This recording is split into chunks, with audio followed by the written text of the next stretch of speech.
to a new space as seamless as possible. They excel at residential and commercial moving jobs, as well as offer home cleanouts and junk removal services. Moving into a new place is stressful enough, so let Movers and Shakers ease the transition. Give them a call today at 712-899-6265 or book your move online at www.moversandShakersNE.com today. Bagels & Joe is the best place to start off your mornings, and you can order your breakfast ahead of time on their app. You can't go wrong with one of their great bagel sandwiches or breakfast burritos. Stop by any of their 4 locations in Lincoln and their location in Seward. Bagels & Joe.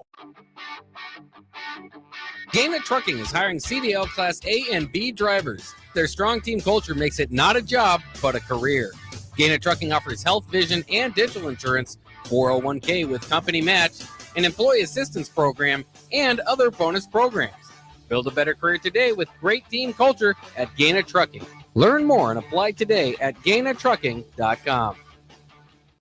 This is Lincoln's home for sports talk on the FM dial. Also online at theticketfm.com. On the internet, KNTK FM Firth, 93.7 The Ticket. Tune in to live coverage of Big Ten Media Days from the Mandalay Bay Hotel and Casino in Las Vegas, July 22nd through 24th on 93.7 The Ticket. Join Derek Pearson, Jay Foreman, Nick Sainert, and Austin Orman as they bring you exclusive conversations with Big Ten coaches, players, and sports media professionals while getting you ready for the upcoming college football season. Big Ten Media Days coverage is presented by Advanced Medical Imaging, Stevenson Smith Construction, Currency, Warhorse Casino, Gary Michaels Clothiers, and League One Volleyball. 93.7 The Ticket is proud to provide listeners with daily opportunities to win contests and prizes on our airwaves, and would like to take this opportunity to remind you of a couple rules. All participants must be 21 or older and must wait 30 days after winning a prize to participate in another contest. Once you win, you have 30 days to pick up your prize at the KNTK Studios, 1040 O Street in Lincoln, or your prize will be forfeited. Thank you for participating in our contest, and thank you for listening to 93.7 The Ticket. Load up on meat and more this spring at The Mercado by Certified Piedmontese, with great selections of T-bones, tomahawks, ribeyes, filet mignon, brisket, sirloin, and so much more. The Mercado has locations at 84th and Havelock, 30th and Yankee Hill, and now 85th and Old Cheney in Lincoln, where you can have $2 draft beer every Thursday night from 4 to 8 p.m. and half-price espresso drinks on Fridays from 8 a.m. to 2 p.m. Get to The Mercado today for the best meat in town. Need service on your home air conditioner? Call the company Lincoln has counted on since 1952, Bryant Air Conditioning and Heating. No matter what brand you have, when you need service, you want Bryant's experienced pros working for you. Friendly, NATE-certified technicians with the tools, training, and technology to restore your comfort quickly. No matter what brand, when you need service, just call Bryant Air Conditioning, Heating, Electrical, and Plumbing, 467-1111. Bryant, whatever it takes. This is Big Ten Media Days live from Las Vegas, presented by Advanced Medical Imaging, Stevenson Smith Construction, Currency, Warhorse Casino, Gary Michaels Clothiers, and League One Volleyball on 93.7 The Ticket and theticketfm.com. Welcome to The Drive with Aaron Davis and Nick Sainert. Nebraska will win the national championship. The Cornhuskers beat Miami. It is history. 13-0. Trophy back to Lincoln. 25 straight wins for the Cornhuskers. One of the most dominating stretches in college football history. We may have seen one of the best teams in the history of college football tonight. On 93.7 The Ticket and theticketfm.com.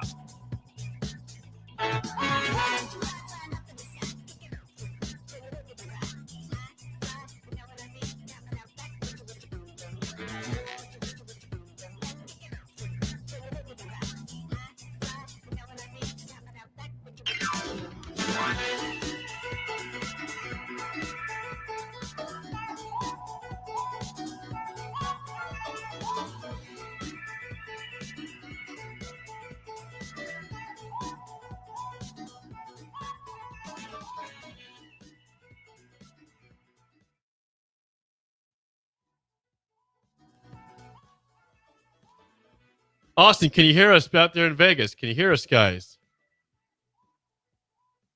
Can I hear us? Unmute yourself, Austin, if you would, please. We cannot hear you. Okay, what about now? There we go. Well, we should be on the Comrex. Do you have us up on the Audition, the Adobe pod? We should be on the Comrex pod.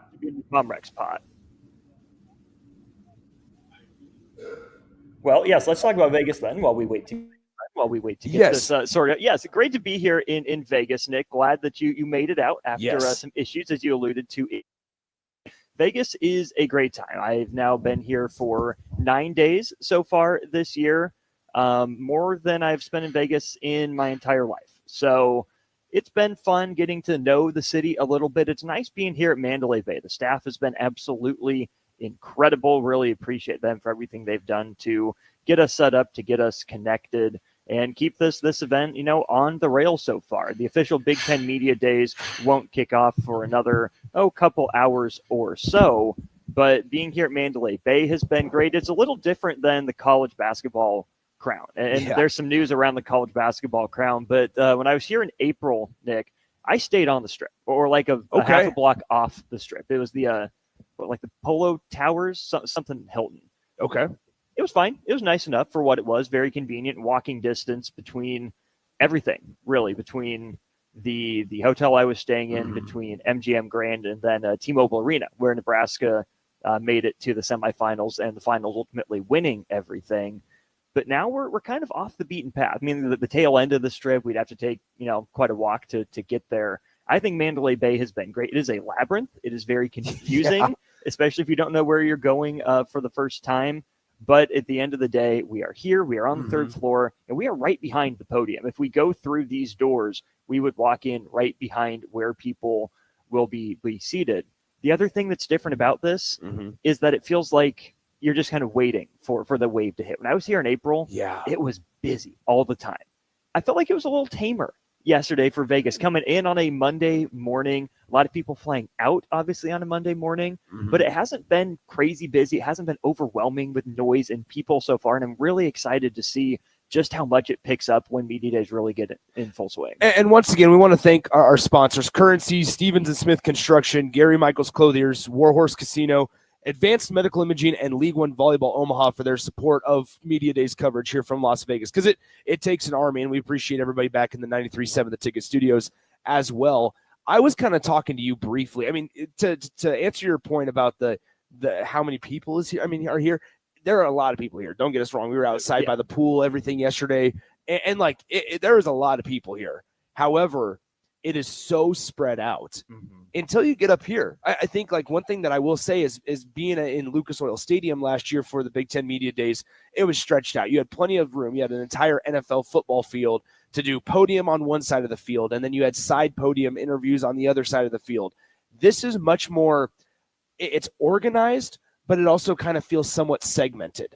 We don't see the TV crews here. We don't see the main podium. We also don't see the side podiums. All we have right now is a radio row. We know that some places have their own, it is branched off conference room by conference room, very organized. It just doesn't feel like a big, massive event when you're sitting here. And not having been to Big Ten Media Days before this feels a little more maybe corporate, dare I say. 100%. And not necessarily in a bad way, right? Because like you said, it is segmented, it is organized, and DP and I actually walked around the space in there. And it looks like, there's the main podium up front, and it looks like we're going to have CBS, Fox, and those other networks in there as well. But I think from what you were explaining to me about last year, it's going to be different, where we probably won't see as many people just milling around, just walking by, because everything they need is in there. And then there are rooms down there to the right. So I hope they don't forget about us, us people just sitting here on Media Row waiting to talk to people. We're here too. We're radio. We exist. We'd love to have these conversations. Don't forget about us, even though we're not in the room. I think we're going to be good there. It's going to be an exciting day of coverage, not only just because of Nebraska, but also you have teams Illinois, Indiana, Maryland, Ohio State, and Rutgers that are going to be speaking to the media. We'll hear from coaches and players. Tony Petitti will kick things off as soon as the drive is done. So we'll go from 9 to 11, and right at 11 o'clock at Central Time, it is going to be Tony Petitti on the podium. And so we'll hear from Tony Petitti. And there's been some news already this morning about guess what? That one of the biggest and most exciting questions that Tony Petitti and every commissioner has been asked so far is about college football playoff expansion and the format of it. Ross Dellinger of Yahoo Sports put out an article earlier today talking about how Big Ten Commissioner Tony Petitti said, we don't need to go more than 12 teams. We're okay with it just being at 12 teams this year. Just because we have those quotes doesn't mean that's not going to be the first question that's asked. It will be. That's the story that's dominated much of the offseason, and I get it. I do, right? It's a big topic, especially when Greg Sankey comes out and makes comments. But, Nick, it's been interesting to hear so little from Tony Petitti compared to Greg Sankey. Yeah. Tony Petitti is not exactly the most forward-facing commissioner, which isn't to say he's not doing work, because I'm sure he's plenty active and having conversations behind the scenes. But Tony Petitti's MO so far into his tenure has been to be a little more understated. Yeah. You know, he'll say something, he'll say it once, it'll have effect, and then it'll just sit there. Other people will sound off on it. Other people in similar positions to him will make comments, and then we'll still be waiting for something from Tony Petitti. College football playoff expansion is certainly one of those things. I'm really curious to see the tack that he takes, because Greg Sankey said, yeah, you know what, if there's not a consensus, if there's not unanimity for now, that's fine. We don't have to expand. The SEC's fine with keeping it at 12. But Sankey added the little kicker, but don't forget that if it ever becomes unsatisfactory, the Big Ten and the SEC have that little bit of extra weight to throw around, and they can say, yeah, it's time to make the change. Now, that's in terms of number of teams, not necessarily in terms of format. And as we continue this arms race between the Big Ten and the SEC in a lot of ways, it'll be really interesting to see what it will take to get those two sides on the same page when it comes to what the future of the college football playoff looks like. Yeah, I think you're absolutely right. And I think it continues to look like we're trending towards just an impasse here in 2025. And that's fine. The deadline for the College Football Playoff Committee and the powers that be to decide on what format they want to have for 2026, or I guess this upcoming college football playoff, it's December 1st. And so there's still, you still have a couple of months here until they have to make a decision, but time is running down. Time is running low. And you have to figure out a time when this is a great time for these commissioners to really let the entire country know, the entire college football playoff world know where they stand. I think, too, it's going to be important to remember that on the one hand, yes, part of it is about how many teams get in, and that's Petitti's big sticking point, not supporting the 5+11 model. Whereas for the SEC, the sticking point is, how do these teams get in? How are these teams selected? And that, I think, is going to end up being the defining question between those two sides. Is it about the number of teams, or is it about the selection of teams? And I also don't really understand why that's such a big deal to the Big Ten and to the SEC, because we know they're going to get the lion's share of bids anyways, right? The narrative is out there, the reputation is out there, that as long as you can decide on a number, you're going to get at least half the bids between you two, if not closer to 2/3 or 3/4 most years, which I don't love. It's just kind of the nature of the beast right now. That's the part. That's that arms race. That's where the Big Ten and the SEC, specifically the Big Ten, because they did the most conference expansion over the SEC. SEC added just Texas and Oklahoma a couple of years ago, where the Big Ten added multiple teams. But the thing is, by doing that and being on the forefront of that, while the Big 12 has been very aggressive, and I actually appreciate, I say that, I've said this before and I'll say it again, I appreciate Brett Yormark just for how vocal he is, because I think when you're a conference like the Big 12 or any conference that's not the Big 10 and SEC, to keep not relevant, is it that relevant's not the right word, but to keep you at least as part of the conversation and as a seat at the table that matters, you have to be a little aggressive. And I don't want to say outlandish, but you have to be confident in every single thing you say while also being strategic. And then on the flip side of that, you have Jim Phillips, former Big Ten guy. It feels like what Jim Phillips did in going from Northwestern athletic director to ACC commissioner was he went from being like a Big Ten assistant football coach to being like a Sun Belt head coach. I know it's not perfect, but the ACC has kind of taken that step back. And now it's not to say they haven't had teams in the limelight, right? You think about Florida State a couple of years ago. You think about Clemson always being in the conversation. Miami winning 10 games last year as well. And, Bill Belichick. But I don't think the ACC that Jim Phillips took over is the same ACC that he's in right now. I'm not sure he wanted that expansion to the West Coast into Texas. I'm sure he felt like he had to do it. I don't think that was tops on his list of things to do. But you see what Brett Yormark is doing, how he's keeping the Big 12 in the conversation. I feel like we go to the Big 12 first, and the ACC just kind of feels like a throw-in. into some of these conversations. I feel like they've lost some of their clout to some degree. Now, they're still around, they're still a power conference, but the ACC feels like that one bid conference. I know they got 2 last year, but that's just because Clemson, 9-game winner Clemson won the ACC championship. I feel like the Big 12 is kind of what it is in basketball too. Everyone's going to be tough. Everyone's going to be competitive outside of maybe 1 or 2 teams. And, the Big 12 might only get 1 bid, but I could see there being multiple years where the Big 12 sneaks up and gets 2, because you have a couple 11-1 teams whose only losses are to each other or someone in the top 3. Whereas the ACC just feels so tiered and structured, where you have the haves and you have the have-nots. And that's why we had that fight that Jim Phillips had to really preside over with your Clemson, Florida States, Miami's, looking for a way out of that conference into a seat where they feel safer. Now, potentially one of the biggest news out of ACC Media Days that's currently going on the closer to the East Coast of side of things. So a little bit more news earlier in the mornings here. We're getting it in here in Vegas. But what I was going to say is one of the more notable newsworthy pieces of coming out from ACC Media Days is that player availability reports are going to be, for the ACC, are released 2 days in advance, updated the day before the game, and then updated the day of the game as well. A much more NFL-like professional model to it. But once again, like in this day and age of what are the conversations that matter, if that's one of your most notable storylines of one of the changes that you're making this offseason, it's not a great look.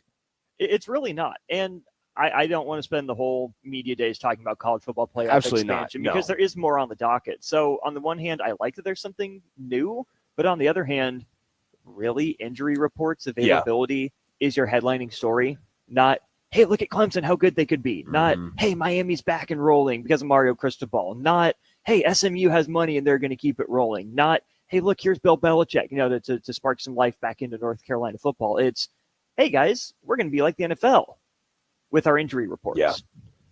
Cool. Great. Congratulations.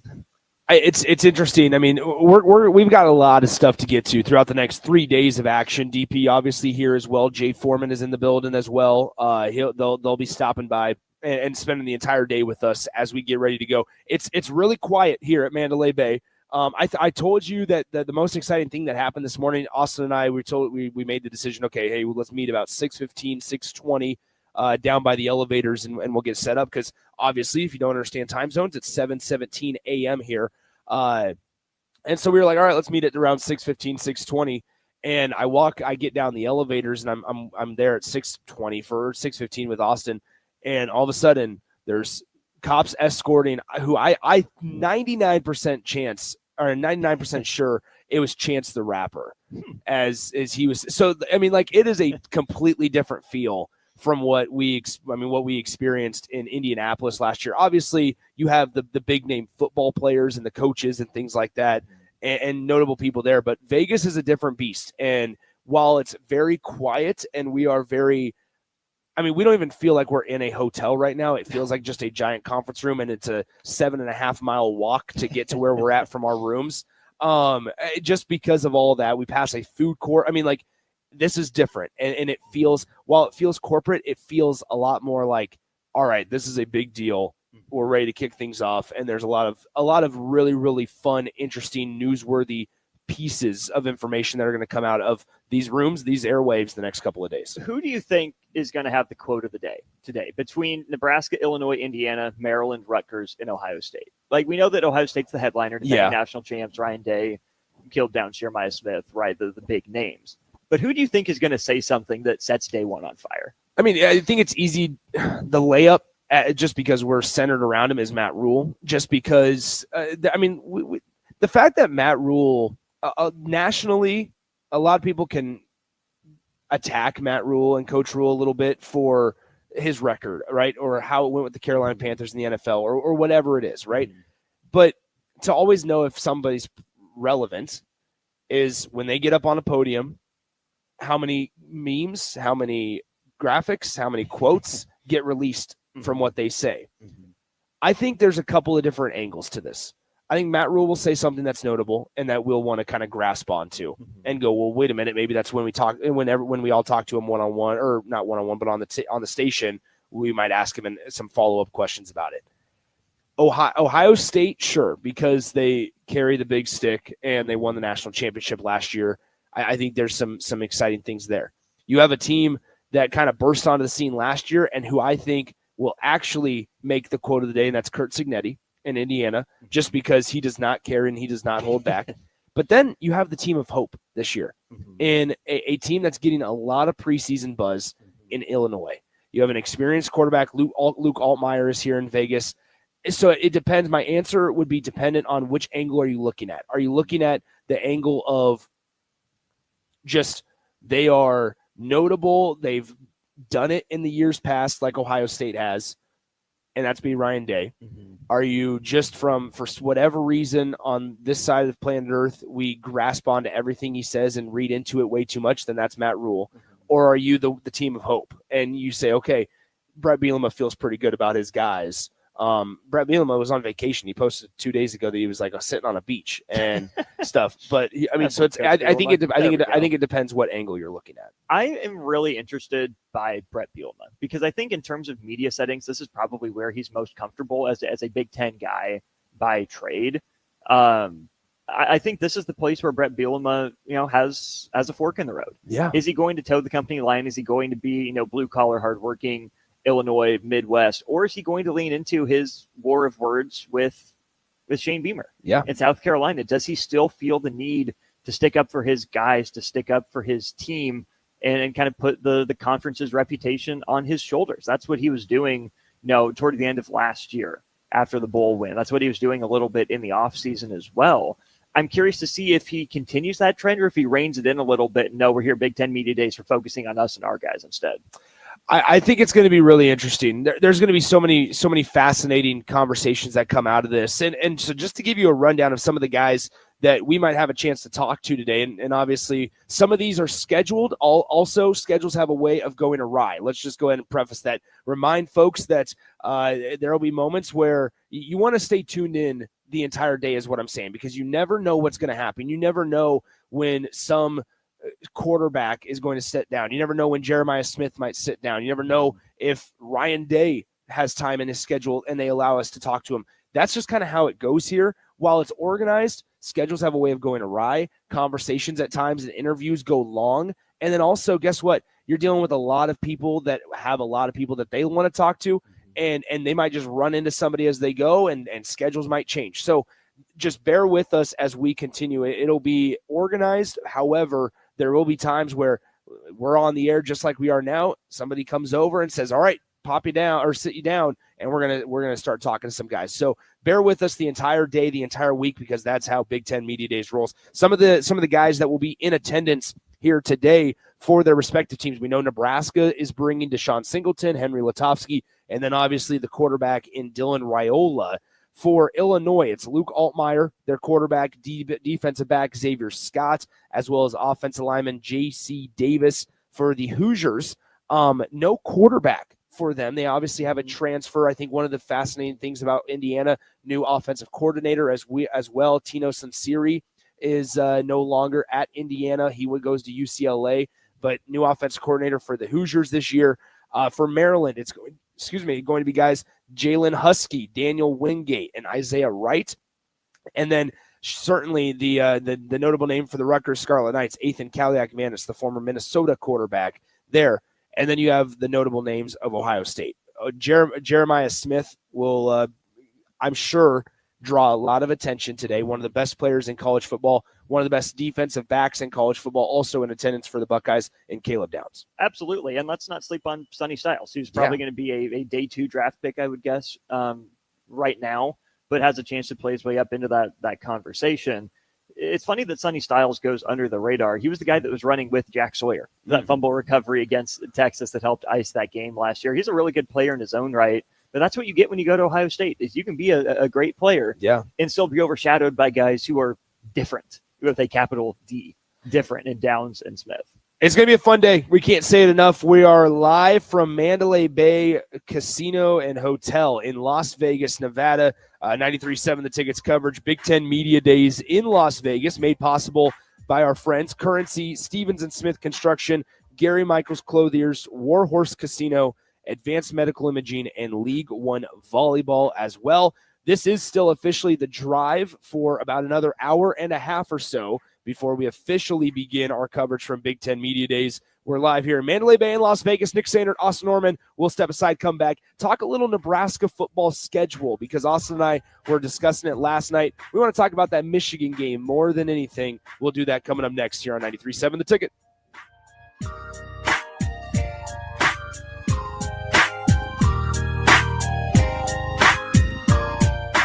This is Big Ten Media Days live from Las Vegas, presented by Advanced Medical Imaging, Stevens & Smith Construction, Currency, Warhorse Casino, Gary Michaels Clothiers, and League One Volleyball on 93.7 The Ticket and theticketfm.com.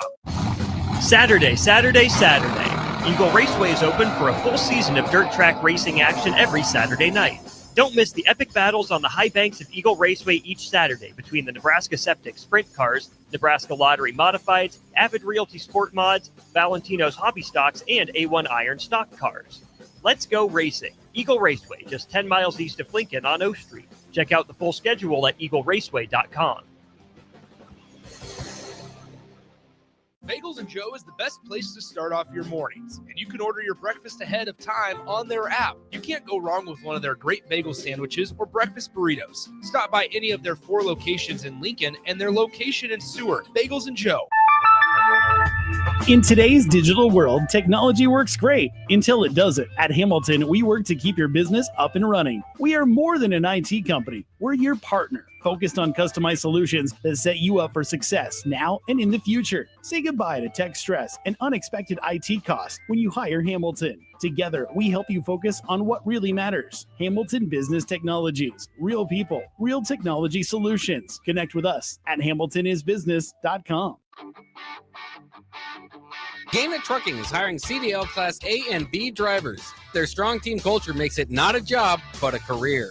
Gaina Trucking offers health, vision, and dental insurance, 401k with company match, an employee assistance program, and other bonus programs. Build a better career today with great team culture at Gaina Trucking. Learn more and apply today at GainaTrucking.com. 93.7 The Ticket is proud to provide listeners with daily opportunities to win contests and prizes on our airwaves, and would like to take this opportunity to remind you of a couple rules. All participants must be 21 or older and must wait 30 days after winning a prize to participate in another contest. Once you win, you have 30 days to pick up your prize at the KNTK Studios, 1040 O Street in Lincoln, or your prize will be forfeited. Thank you for participating in our contests, and thank you for listening to 93.7 The Ticket. Load up on meat and more this spring at the Mercado by Certified Piedmontese with great selections of T-bones, tomahawks, ribeyes, filet mignon, brisket, sirloin, and so much more. The Mercado has locations at 84th and Havelock, 30th and Yankee Hill, and now 85th and Old Cheney in Lincoln, where you can have $2 draft beer every Thursday night from 4 to 8 p.m. and half-price espresso drinks on Fridays from 8 a.m. to 2 p.m. Get to the Mercado today for the best meat in town. Looking to upgrade your equipment and keep cash out of your pocket? Through July at Landmark Implement, get up to a 24-month waiver on select John Deere tractors and combines, or lock in 1.9% fixed rate for 36 months, followed by 5.8 fixed for another 36 months. When planning for this year's harvest, we've got a solution that works for your bottom line. Visit your Landmark Implement today and check us out at landmarkimp.com and experience the Landmark difference. Make bill paying a breeze with Text to Pay. LES texts you 1 week before your bill's due date. Just reply to the text to pay. It's that easy. Log into your account at les.com to sign up today. Need service on your home air conditioner? Call the company Lincoln has counted on since 1952, Bryant Air Conditioning and Heating. No matter what brand you have, when you need service, you want Bryant's experienced pros working for you. Friendly, NATE-certified technicians with the tools, training, and technology to restore your comfort quickly. No matter what brand, when you need service, just call Bryant Air Conditioning, Heating, Electrical, and Plumbing, 467-1111. Bryant, whatever it takes. This is former Husker and NFL linebacker Jay Foreman. For years, I've suffered from degenerative problems in both of my ankles, but thanks to a thorough and thought-out plan provided by Advanced Medical Imaging, I was able to get my life back with the least amount of pain as possible. While working through multiple options, the team of physicians at Advanced Medical Imaging were there to answer any questions I had. If you're experiencing any pain at all and want to get your life back, go to amimaging.com or give them a call at 402-484-6677. Advanced Medical Imaging, located at 7601 Pioneers Boulevard. 93.7 The Ticket, Fox, KFXL weather. Sponsored by John Henry's Plumbing, Heating, and Air Conditioning. Your Lincoln forecast for today, a slight chance of showers and storms. Otherwise, partly sunny and breezy with a high around 94. Tonight, mostly clear skies and continued breeze, a low around 77. And tomorrow, we'll see mainly sunny skies. It'll be breezy and hot with a high around 99. I'm meteorologist Kyle Fletcher for 93.7 The Ticket and theticketfm.com. This is Big Ten Media Days live from Las Vegas. Presented by Advanced Medical Imaging, Stevenson Smith Construction, Currency, Warhorse Casino, Gary Michaels Clothiers, and League One Volleyball on 93.7 The Ticket and theticketfm.com. Now back to the drive with Aaron Davis and Nick Sainert. Sponsored by Doors Plus on 93.7 The Ticket and theticketfm.com.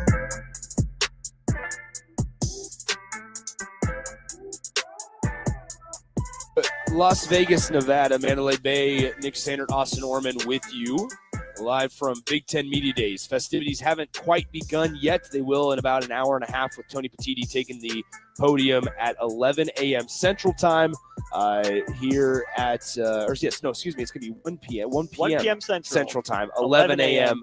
Pacific Time.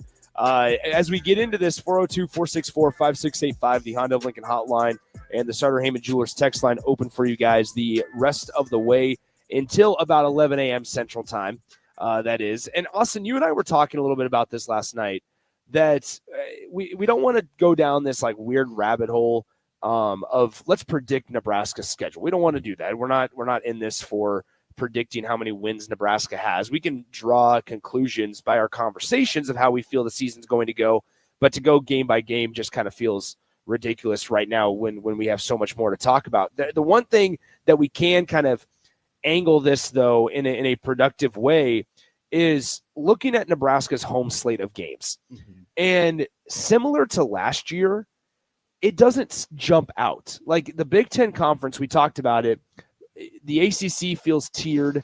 The SEC at times also can feel tiered. The Big Ten is very, very balanced from top to bottom. And so you're going to get some really good games. Sure, you can make an argument that Penn State, Oregon, and Ohio State are kind of in their own section, but the rest of the conference is pretty balanced, and you never know what can happen on any given Saturday.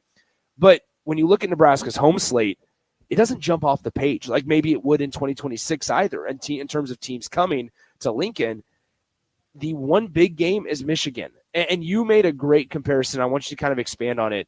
That is this year's Colorado for Nebraska. I think you were the one that said that. Okay. I'll give you the credit for it. At least we were talking about it together. But, yeah, I mean, it comes at a very similar point in the schedule early on, obviously opening up in Kansas City against Cincinnati. But then Akron and Houston Christian, comparable, I would say, to what Nebraska faced last year in the early going.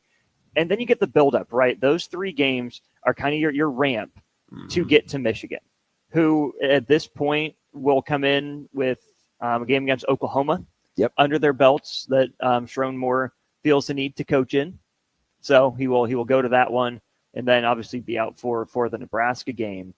But a game like that early against a team that has a chance to be ranked, having, I would agree, probably your headlining home game that early on in the schedule, because then Nebraska's home games after Michigan are Michigan State after a bye week, 2 straight trips on the road, and then Northwestern USC. That is kind of the high point of the home slate early on for Nebraska, and it'll come after, 2 home games. So you'll have the neutral game and then 2 straight home games before you get to Michigan, 4 straight home games after that to begin the year. That is huge just when you take that chunk of the schedule in terms of Nebraska looking to get off to a fast start. Try to get to, 5 wins as early as possible so you can get to that 6th win as early as possible. But it's all going to crescendo with that Michigan game, a team that's really owned Nebraska since 2014 or so. I think Michigan's won the last 4 in the series by a pretty unhealthy margin for Nebraska. Of course, the last time Michigan came to Nebraska was at the 45-7. That was. And then the time before that, Nebraska played it really close. The late Adrian Martinez fumble. It's going to be a big moment for this team. When I was filling in for Bach on the captain, captain was saying, "Oh yeah, Michigan's a field storming type of win." I don't know if I'd go that far. Yeah. But certainly it would feel, I would guess, to the magnitude of Colorado last year, and that it's a notable name coming in. There's some history, there's some bad blood, and what it could mean, what it could portend for the rest of the season if Nebraska is able to get over a little bit of the Michigan hump and use that game as a springboard. I mean, we can talk about hypothetical conversation here. I mean, I think you use the comparison of a ramp. I think like you look at this, and maybe it doesn't go from easiest opponents, or I should say less formidable opponents, to more formidable in that order, because you're going to have a Cincinnati team that's going to be better than the Akron and Houston Christian teams that you face in weeks 2 and 3. But I think that there is something to be said about what type of conversations could you have to where you look at the way that this lines up, and you have a pseudo home game in Kansas City where it's going to be a large contingent of Husker fans, larger contingent than Cincinnati. And then the 4 gettable games, I think you look at that and say, at worst, you need to have 1 loss after those first 5 games. You at least need to be 4-1 or 5-0. But it all, like you said, it all kind of rests on the shoulders of. I can tell you how I think I'm going to already talk about this on September 14th, the day after the Houston Christian game. Okay, we've seen this from Nebraska. We haven't seen this from the Huskers. Show us that you can do it against Michigan. Yes. Show us that you can do this against a team that, like you said, has had your number in years past, because that's when I think Husker fans can really start to turn the page and truly believe, not just based on hope, but based on results, that this thing is actually trending in the positive direction. But there's actually some tangible forms of progress and steps in the right direction. And that Nebraska has moved away from, we're close, right? Best 3-9 team of all time. We're just 1 or 2 possessions away. There's not a better game on the schedule to prove that you've taken the next step as a program than against Michigan. Because as I look at the schedule, Nick, Cincinnati, I think right now is a coin flip. You give Nebraska home field advantage, maybe a little more continuity for Cincinnati outside of their defensive backfield. I think that's a coin flip game. If Nebraska's taken a step as a program, you win that one. Yeah. If you're a Husker fan and you want to talk yourself into Nebraska making the Indiana or even Illinois run from last year, the wins against Akron and Houston Christian need to be convincing. You look at Northern Iowa last year out of the FCS ranks. You win it by 31 points. No one felt like that was a 31-point win. I would say it needs to be. Quarter went. I would say it needs to be more like the UTEP game rather than the Northern Iowa game. Fair. That's what I'm saying. Northern Iowa wasn't as convincing as the score UTEP was. Then you get to Michigan, right? All you can prove in those first 3 games is that you're on the right track. You confirm that against Michigan. And then when you go up and down the rest of the schedule, maybe it doesn't look daunting, but Nick, I don't think there are any pushovers either. A worse Michigan State team has beat Nebraska. We saw that just a couple of years ago when Nebraska was searching for bowl eligibility. Maryland has a lot to prove coming off a 4-8 year last year. Minnesota has owned Nebraska recently. PJ Fleck will take that game on a short week personally. Northwestern, as soon as you count them out, they'll mess around and stay in a game. USC, I think, might be the biggest coin flip game on the schedule. And if Nebraska hasn't banked bowl eligibility by then, it's not going to be a cakewalk to get there. I think UCLA is going to be better this year than they were last year, despite losing some talent. Going to Penn State and then Iowa at home on Black Friday. Nebraska hasn't beat Iowa at home since the first year Nebraska was in the Big Ten, which is just a crazy thought. So if you get that Michigan win, you're feeling really good about yourself as a program. We have that ramp. We took advantage of it. Now we've launched. How far up is our trajectory? How much speed did we get going down the ramp? How much velocity do we have coming off the ramp? How high can this rocket ship go? But man, if you lose that Michigan game, and let's say things go sideways against Cincinnati, you're sitting there at 2-2 in the early going, Michigan State's going to smell blood in the water. And Michigan State's a fascinating case study. I'm excited for in a couple of days on day 3 when Jonathan Smith comes in here and the head coach for Michigan State, because obviously going into year 2, he comes over from Oregon State 2 years ago, comes over from Oregon State, is at Michigan State, brings his quarterback Aiden Childs with him. And Michigan State's a team to where I think there's a lot of things that need fixed and they've been trying to work through in that athletic department as a whole the last 5-10 years. But also now they're starting to get a little bit of stability to where Jonathan Smith, at some point, you do have to turn it around. And as we just mentioned, the schedule, Nebraska is pretty favorable in the schedule side of things. There's a lot of teams in this conference that got the short end of the stick. Cough, cough, Wisconsin. Yeah. Cough, cough. Yeah. Let me throw this out there too. The other reason I think Michigan comes at a good time and is at a good spot in Nebraska's schedule is because Nebraska does get that early bye week. Sure. What you can do is you can, have your game against Cincinnati that you spend all offseason prepping for, get a couple extra days of prep then for Akron, regular week for Houston Christian. But then, Nick, you can really empty the tank for the first time against Michigan. Yeah. You are okay with you have to put it all out there to beat a team that still, according to all the recruiting rankings, has more talent than you up and down the board. Yeah, they went 7-5 last year. And congratulations, they beat Ohio State and Alabama. That should tell you this can still be a dangerous team. It's going to take everything Nebraska has to beat Michigan. And I think the 3 games that Nebraska has on its schedule will test Nebraska enough, but also give Nebraska enough opportunities to work on itself to figure out what are we putting 100% of our energy toward come Michigan. You can't be looking forward to a bye week. You've only played, 3 games and then Michigan's there. That's not a getaway game. That's not a game heading into a bye week. That game comes at a point in the schedule where everything Nebraska has built to needs to come to a head against Michigan. And not that it's everything, but it's not nothing. The different conversations that can be had during that bye week. If Nebraska wins versus if Nebraska loses that Michigan game, that could either be a really fun and dangerous 2 weeks for the team in a euphoric sort of sense, or it can be a really long 2 weeks in a, oh my gosh, we missed our chance. Now does the team get tight? How do the media talk about how that game went for 2 whole weeks before you welcome the other Michigan team to town? I would love, and we have to be very strategic with what questions, we ask Matt Rule because we don't get a lot of time with him on the air, but I would love to have the conversation with somebody of how do you feel about Thursday games? Like, how do you feel about, now, on one hand, on one side of the coin, that's going to be the game everybody watches across the country. Nebraska, we saw it in 2021 with Illinois. They were the only game that everybody was watching in week 0. We've seen it with Ireland, right? And while that was a different regime, a different coaching staff, Nebraska's never risen to the occasion. No. And even against Minnesota in year 1 of Matt Rule, where it was a Friday night game, Nebraska did not play well in Minneapolis. And so I would love to have the conversation of how do you feel about being one of those marquee games early on in the season, because Nebraska has been that team the last couple of years, and it's transcending coaching staffs. But then how much also would you just rather, let's just get normal schedules right off the bat, where it's just Saturday to Saturday. We don't have to worry about altering our schedule. We don't have to change it up, because like you just mentioned something there. You start with a Thursday, then you have a couple of extra days of preparation ahead of Akron, and then it's the normal week.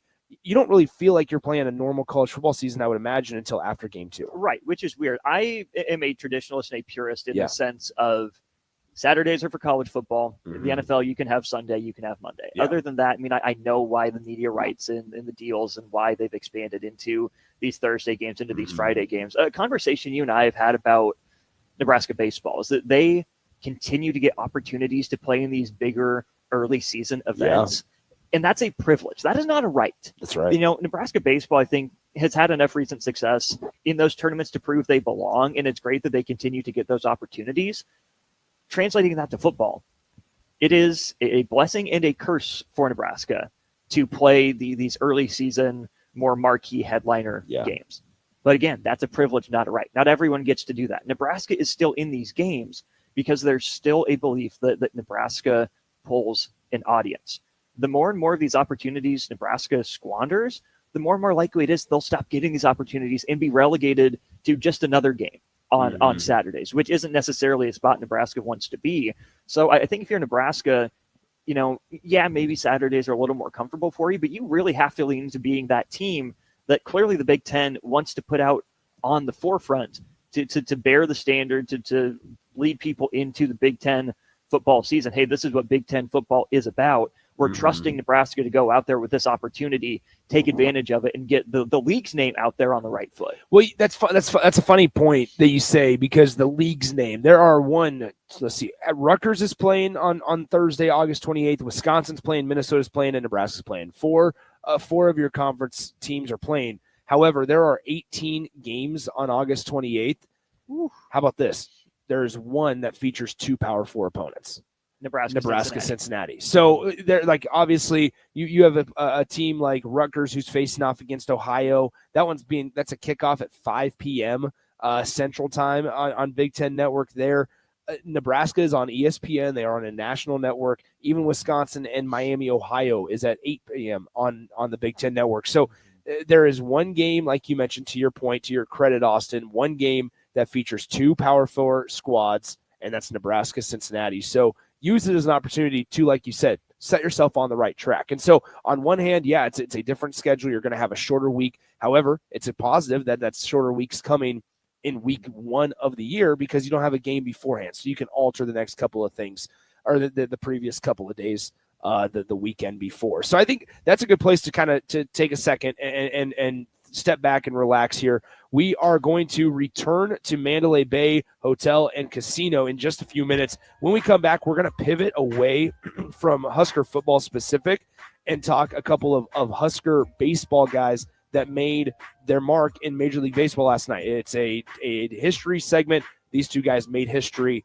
for the state of Nebraska. One of them played at Nebraska. One of them played in Nebraska. We'll dive into that for about 5 minutes when we come back. And then at the start of the 10 o'clock hour Central Time, we will have plenty more Big Ten Media Days coverage coming your way from Mandalay Bay. We want to thank our sponsors, Currency, Stevens & Smith Construction, Gary Michaels Clothiers, Warhorse Casino, Advanced Medical Imaging, and League One Volleyball in Omaha for their support of Big Ten Media Days coverage. We'll step aside. It's The Drive. Nick Sanders, Austin Norman with you here on 93.7 The Ticket.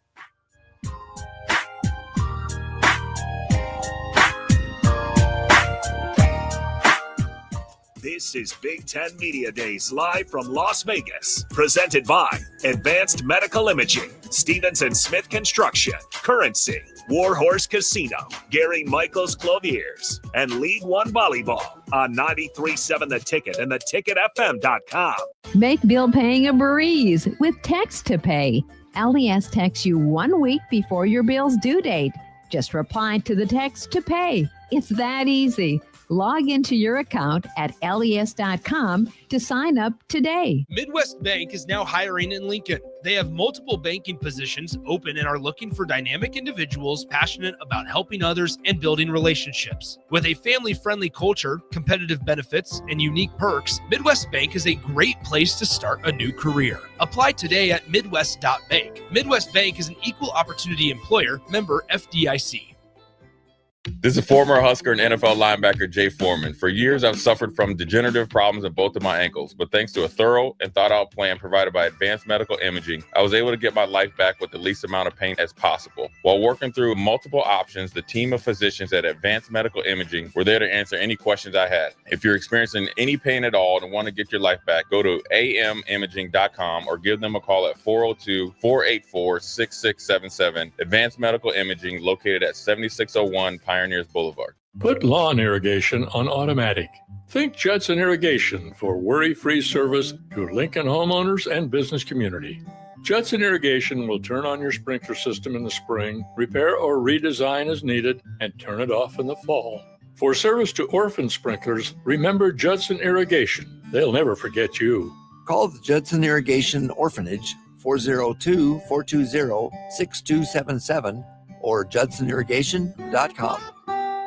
93.7 The Ticket, Fox, KFXL weather. Sponsored by John Henry's Plumbing, Heating, and Air Conditioning. Your Lincoln forecast for today, a slight chance of showers and storms. Otherwise, partly sunny and breezy with a high around 94. Tonight, mostly clear skies and continued breeze, a low around 77. And tomorrow, we'll see mainly sunny skies. It'll be breezy and hot with a high around 99. I'm meteorologist Kyle Flex for 93.7 The Ticket and theticketfm.com. Saturday. Eagle Raceway is open for a full season of dirt track racing action every Saturday night. Don't miss the epic battles on the high banks of Eagle Raceway each Saturday between the Nebraska Septic Sprint Cars, Nebraska Lottery Modifieds, Avid Realty Sport Mods, Valentino's Hobby Stocks, and A1 Iron Stock Cars. Let's go racing. Eagle Raceway, just 10 miles east of Lincoln on O Street. Check out the full schedule at eagleraceway.com. When you were a kid, clubs were cool. Robotics club and space club and stuff like that. But what do adults get? Book clubs and quilting clubs? Nah, forget that. How about margarita clubs and old-fashioned clubs? Get to Upside Bar and Lounge for the best clubs in town. Try all 10 varieties of Upside margaritas or old fashions and take home a free souvenir glass. Grab the whole crew and pair it with taco night on Mondays or whiskey Wednesdays. Upside Bar and Lounge at 29th and Pine Lake. This is Bill Mitchner, Executive Director of Lincoln Lighthouse. Did you know Lighthouse provides multiple programs for students such as one-on-one tutoring and mentoring, as well as pro-social skill exercises, while providing them a nourishing meal and a safe space during all months of the year, even during school breaks? Learn more or contribute to Lighthouse at lincolnlighthouse.org today.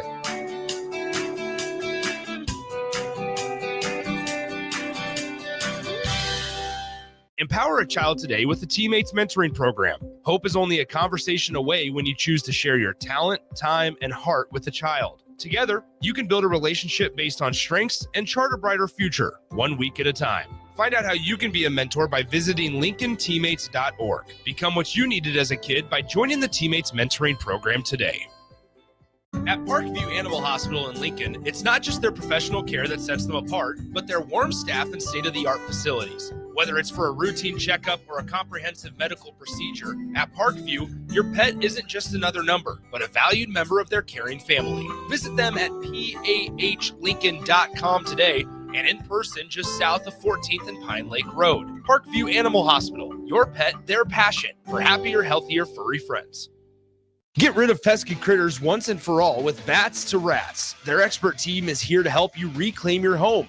No more sleepless nights caused by crawling critters or flapping wings. Bats to Rats ensures a safe environment for every family member. Check the website at batstoRats.com for amazing offers. And if you mention this ad, you'll receive $10 off your initial inspection cost. Call Bats to Rats today at 402-781-8691. That's 402-781-8691. Bats to Rats. 93.7 The Ticket is proud to provide listeners with daily opportunities to win contests and prizes on our airwaves, and would like to take this opportunity to remind you of a couple rules. All participants must be 21 or older and must wait 30 days after winning a prize to participate in another contest. Once you win, you have 30 days to pick up your prize at the KNTK Studios, 1040 O Street in Lincoln, or your prize will be forfeited. Thank you for participating in our contests, and thank you for listening to 93.7 The Ticket. This is Big Ten Media Days live from Las Vegas, presented by Advanced Medical Imaging, Stevens & Smith Construction, Currency, Warhorse Casino, Gary Michaels Clothiers, and League One Volleyball on 93.7 The Ticket and theticketfm.com. Now back to The Drive with Aaron Davis and Nick Sainer, sponsored by Doors Plus on 93.7 The Ticket and theticketfm.com.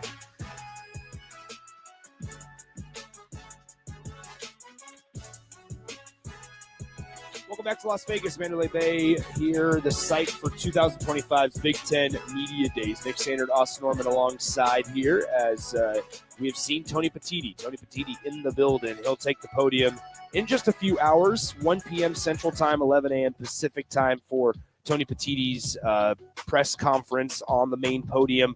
But we saw him just a couple of moments ago during that commercial break, so he's in the building. Tony Petitti, the Big Ten commissioner. The lineup for today, Brett Bielema will lead us off with the main podium press conferences, followed by Greg Schiano, then Kurt Signetti, Mike Loxley from the University of Maryland. Matt Rule will be at 2:30 p.m. Central Time, 12:30 Pacific Time, and it is wrapped up with Ryan Day from the University or Ohio State to wrap up day one here from Mandalay Bay. Before we transition to the 10 o'clock hour here, though, we did want to mention that there were a couple of notable baseball events in the last 24 hours. We'll start off with the lesser of the two, which also is okay. For the Texas Rangers, former Pius X baseball player Michael Hellman hits his first career home run for the Rangers last night. But then in more impressive fashion, Bryce Matthews, a 2-home run game for the Houston Astros in their win against the Arizona Diamondbacks. He does it off of a pretty notable name in Zach Gallen on the mound for the Arizona Diamondbacks. Bryce Matthews ends up having to exchange a signed bat and ball was what he had to give the fans who were wearing Astros jerseys that caught his first major league home run. He ended up hitting a second one, didn't care so much about that ball. But Bryce Matthews struggled in the first couple of games of his major league career. In game number 5, though, he hits a 2-home run performance. Pretty impressive. Neither one of them were cheap. Those were pretty much no doubters from Bryce Matthews. And I was on vacation in Minnesota when I saw his debut, watched a couple of those games. And, I mean, the Rangers have one of the best pitching staffs in baseball, right? It's understandable that you're going to come up and face that and maybe struggle a little bit. A lot of guys do. I mean, he still only has 16 official at-bats in his Major League Baseball career. 3 hits, obviously 2 of them last night, and they were both big flies. But, Nick, this is where, when you talk about just modern baseball and how you judge and grade a player, if I told you that Bryce Matthews was only 3 for 16, hitting 188, that's below replacement level. That's not good. He's really got to pick it up. But then if you go to, some of the more quote advanced stats, I mean, his OPS on base plus slugging is 840. Wow. That's good. I mean, 750 is an everyday regular. That's kind of the baseline where you want to be. He's hitting like an above average regular. Now his on base percentage only 278. Some of that will creep up with batting average. But Bryce Matthews' profile as a hitter is that he's just going to be kind of boom or bust, kind of swing or miss. And so, you don't love a 188 batting average, 278 on base percentage, not great. But I don't think Bryce is ever going to be a high OBP guy because he's going to swing for the fences. And that's how he can be running out there pretty much every day now at second base for the Astros with an OPS plus of 127. 27% better than league average in just 16 at-bats, and still worth positive wins above replacement because his glove has improved since he was at Nebraska, and because he's now hitting for power with those couple home runs. It's just going to be such an interesting profile to watch how he grades out, kind of in that Jeff Kent mold as a second baseman. I mean, there are some concerns about whiff rate and about his chase rate and things like that, but I think that's going to be a given with a lot of the prospects nowadays, right? Home runs sell tickets, home runs draw fans, and home runs are sexy. And Bryce Matthews is going to have plenty in his career. And I think that there's also, from a core standpoint, the having a lineup and a staff that includes Bryce Matthews, Cam Smith, who was a first-round pick just in last year's draft, that was traded from the Cubs to the Astros in that Kyle Tucker part or conversation, having those two guys, and then also Hunter Brown on the mound. There's a young core in Houston that they're kind of trying to reload as they shuffle out guys like Kyle Tucker and Jose Altuve once his time is done in the next couple of years. Alex Bregman's no longer there. So there's a lot that we're seeing this Houston Astros transition. They don't have the best farm system in baseball by any means, but they've been able to kind of stay in an area to where they're slowly starting to rebuild and reload on some talent. And even in that era, they're still on top of the AL West. You're right. It kind of feels like that's a sneaky under the radar team, which they shouldn't be. I mean, they're still good. They're still plenty talented, but the story has been Cal Raleigh and his chase to make history from the catcher position with the bat, and that the Mariners are in playoff position holding a wild card. But then you're like, oh, wait, Seattle's not leading the division. They're only holding a wild card. Well, yeah, that's because Houston still has that pipeline of guys that they can plug and play, a couple free agent signings here or there to plug some gaps. Houston still, has a little bit of that stain of, they're cheating. What are they doing behind the scenes? There's some skepticism behind it. But I do think that legitimately Houston is a well-run organization. Cheating aside, like they know what they're drafting. They know how to develop guys, and they just keep cranking out major league talent. It's kind of Dodgers light, I would say. Yeah, 100%. We could go on and on about that, but we are here. Big Ten Media Days 2025 from Mandalay Bay in Las Vegas. Can't thank our friends at Currency, Stevens & Smith Construction, Gary Michaels Clothiers, Advanced Medical Imaging, League One Volleyball, and at Warhorse Casino enough for their support of Big Ten Media Days coverage. When we come back, we want to get to something that we were asked on the YouTube stream from Husker. He says, I'll be attending the Minnesota game. Why has Minnesota had Nebraska's number? And do you think Friday night games are a curse? I think it's a lot more of what Nebraska does and what they need to do rather than is it a curse or not. But there is a reason to why Minnesota and those types of teams have maybe had Nebraska's number in years past. Let's dive into that a little bit more here on the show. We move on with the 10 o'clock hour local time, just across in the 8 a.m. mark here in Las Vegas. 93.7 The Ticket, theticketfm.com.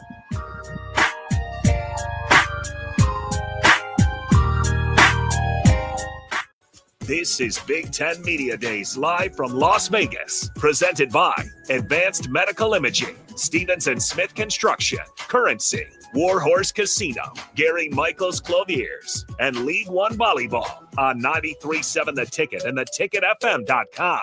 At Parkview Animal Hospital in Lincoln, it's not just their professional care that sets them apart, but their warm staff and state-of-the-art facilities. Whether it's for a routine checkup or a comprehensive medical procedure, at Parkview, your pet isn't just another number, but a valued member of their caring family. Visit them at pahlincoln.com today and in person just south of 14th and Pine Lake Road. Parkview Animal Hospital, your pet, their passion for happier, healthier, furry friends. This is former Husker and NFL linebacker Jay Foreman. For years, I've suffered from degenerative problems in both of my ankles, but thanks to a thorough and thought-out plan provided by Advanced Medical Imaging, I was able to get my life back with the least amount of pain as possible. While working through multiple options, the team of physicians at Advanced Medical Imaging were there to answer any questions I had. If you're experiencing any pain at all and want to get your life back, go to amimaging.com or give them a call at 402-484-6677. Advanced Medical Imaging, located at 7601 Pioneers Boulevard. Looking to upgrade your equipment and keep cash in your pocket? Through July at Landmark Implement, get up to a 24-month waiver on select John Deere tractors and combines, or lock in 1.9% fixed rate for 36 months, followed by 5.8 fixed for another 36 months. When planning for this year's harvest, we've got a solution that works for your bottom line. Visit your Landmark Implement today and check us out at landmarkimp.com and experience the Landmark difference. Saturday. Eagle Raceway is open for a full season of dirt track racing action every Saturday night. Don't miss the epic battles on the high banks of Eagle Raceway each Saturday between the Nebraska Septic Sprint Cars, Nebraska Lottery Modifieds, Avid Realty Sport Mods, Valentino's Hobby Stocks, and A1 Iron Stock Cars. Let's go racing. Eagle Raceway, just 10 miles east of Lincoln on O Street. Check out the full schedule at eagleraceway.com. What's better than supporting your favorite radio station and eating delicious Nebraska-made products? Smoking Gun Jerky of Nebraska wants to highlight you, the listener, on the 93.7 The Ticket Wall of Fame at the store. Stop by the store at 48th and R in Lincoln and see their huge variety of small batch gourmet jerky. Or if you're not in the area and want to try some, go to smokinggunjerky.com and enter code EARLY for 10% off your purchase. It's the ultimate low-calorie, high-protein snack at Smoking Gun Jerky of Nebraska. There's a lot on the line in divorce. This is Joe Cordell of Cordell & Cordell, the largest family law firm in the country, with over 35 years of helping clients navigate divorce. But being big doesn't mean less personal or less local. Our attorneys live and work in your community, and as neighbors, they understand the challenges your families face. Divorce is complicated. It affects every part of your life, your home, savings, retirement, and of course, kids. So when you find yourself facing divorce and the unexpected directions that it can take, it's times like this that you need a partner you can count on. If you're a man facing divorce, contact Cordell & Cordell today to connect with a local divorce attorney who understands the challenges you're facing on a personal level. Text GO99 to 323232. GO99 to 323232. GO99 to 323232. 1221 N Street, Lincoln. Texting privacy policy and terms and conditions posted at textingterms.us. Texting enrolls you for recurring automated text marketing messages. Message and data rates may apply. Reply, stop to opt out. Advanced Medical Imaging is the largest radiology group in Nebraska, located in Lincoln at 7601 Pioneers Boulevard. At Advanced Medical Imaging, they utilize state-of-the-art technology and blend it together with their compassionate, skilled team to guide you through every step. Whether it's an MRI, CT scan, or X-ray, their precise diagnostics help your doctor deliver the best care plan for you. Choose clarity and comfort in your life by choosing Advanced Medical Imaging, located at 7601 Pioneers Boulevard and online at amimaging.com. 93.7 The Ticket, Fox, KFXL weather. Sponsored by John Henry's Plumbing, Heating, and Air Conditioning. Your Lincoln forecast for today, a slight chance of showers and storms. Otherwise, partly sunny and breezy with a high around 94. Tonight, mostly clear skies and continued breeze, low around 77. And tomorrow, we'll see mainly sunny skies. It'll be breezy and hot with a high around 99. I'm meteorologist Kyle Fletcher for 93.7 The Ticket and theticketfm.com. 93.7 The Ticket is proud to provide listeners with daily opportunities to win contests and prizes on our airwaves, and would like to take this opportunity to remind you of a couple rules. All participants must be 21 or older and must wait 30 days after winning a prize to participate in another contest. Once you win, you have 30 days to pick up your prize at the KNTK Studios, 1040 O Street in Lincoln, or your prize will be forfeited. Thank you for participating in our contests, and thank you for listening to 93.7 The Ticket. Are you looking for an exciting new way to put your skills to work? Explore new career options in the fintech industry at Currency, a Sandhills Global company. We offer full-time positions in financial sales, compliance, operations, and other fields. We also offer a 4.5-day work week, an attractive benefits package, and opportunities for advancement. Put your motivation to work and grow with us at Currency. Visit gocurrency.com/careers to learn more. This is Bill Mitchner, Executive Director of Lincoln Lighthouse.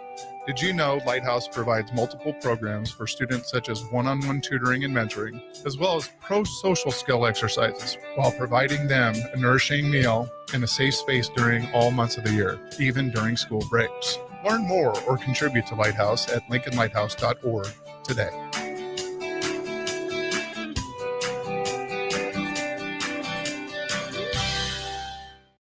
This is Lincoln's home for sports talk on the FM dial. Also online at theticketfm.com. On the internet. KNTK FM Firth, 93.7 The Ticket. This is Big Ten Media Days live from Las Vegas. Presented by Advanced Medical Imaging, Stevens & Smith Construction, Currency, Warhorse Casino, Gary Michaels Clothiers, and League One Volleyball on 93.7 The Ticket and theticketfm.com. Welcome to The Drive with Aaron Davis and Nick Sainert. Nebraska will win the national championship. The Cornhuskers beat Miami. It is history, 13-0, and bring that trophy back to Lincoln. 25 straight wins for the Cornhuskers. One of the most dominating stretches in college football history. We may have seen one of the best teams in the history of college football tonight. On 93.7 The Ticket and theticketfm.com.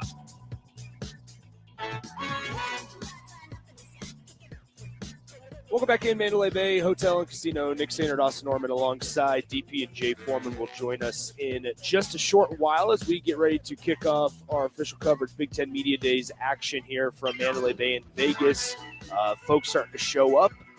We are ready to get going here on day one of 3 for Big Ten Media Days. 402-464-5685, the Honda of Lincoln hotline and the Starter Heyman text line open for you guys the entire day today.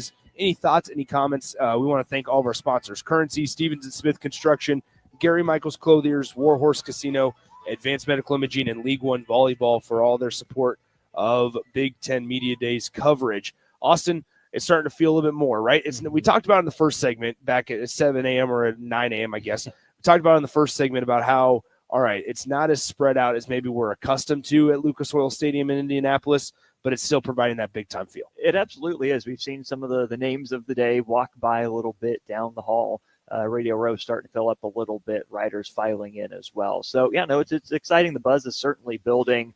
And while we're on that topic, one more thing from that Yahoo Sports article. Tony Petitti-Styles, he's now less than 3 hours away from taking the podium at Big Ten Media Days. His expectation is based on where other conferences stand. We will have a single football transfer portal in January. I don't know about that one. The Big Ten has pushed back against it. January, of course, there's still a lot of meaningful college football to be played with how the schedule is shaped up. I just think that would lead to a lot more situations like we saw with Bo Pribula last year. Yeah. Now, granted, that's 12 to 20 teams who are affected by that. And, maybe that's the blessing and the curse. We've seen that in college basketball as well. Sure. With the main portal window opening up as the Final Four, the Elite Eight are going on. It can work. Not necessarily my favorite strategy, but it's interesting to see the Big Ten as the conference that's pushing back against the single window in January. So obviously the 6 teams that are going today: Illinois, Indiana, Maryland, Nebraska, Ohio State, and Rutgers. Outside of Nebraska, let me ask you this question. What are we looking for? What are you wanting to hear, whether it's from Ryan Day in Ohio State or whether it's from Kurt Signetti in Indiana? Outside of Matt Rule in Nebraska, what are you looking for? Man, it's going to be a fascinating day for all of these teams, right? I kind of underrated Rutgers a little bit. They had one of their best years in school history by SP+, Bill Connolly's metric, right? Not a year that I thought they took full advantage of everything on the table for them, but for Rutgers standards, it was an incredible season. Yeah. If you look at some of the advanced data, right?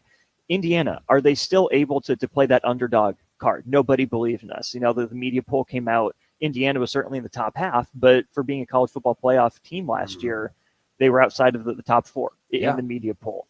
You look at Illinois, right? Is there another jump in that program, or did Illinois bump its head on what its ceiling's going to be? How Brett Bielema handles that. Maryland, how much more is left in the tank for Michael Oxlade? It's a guy with a good reputation around College Park, but how does he handle the media after a 4-8 season? How does he set the tone for what's to come for his team?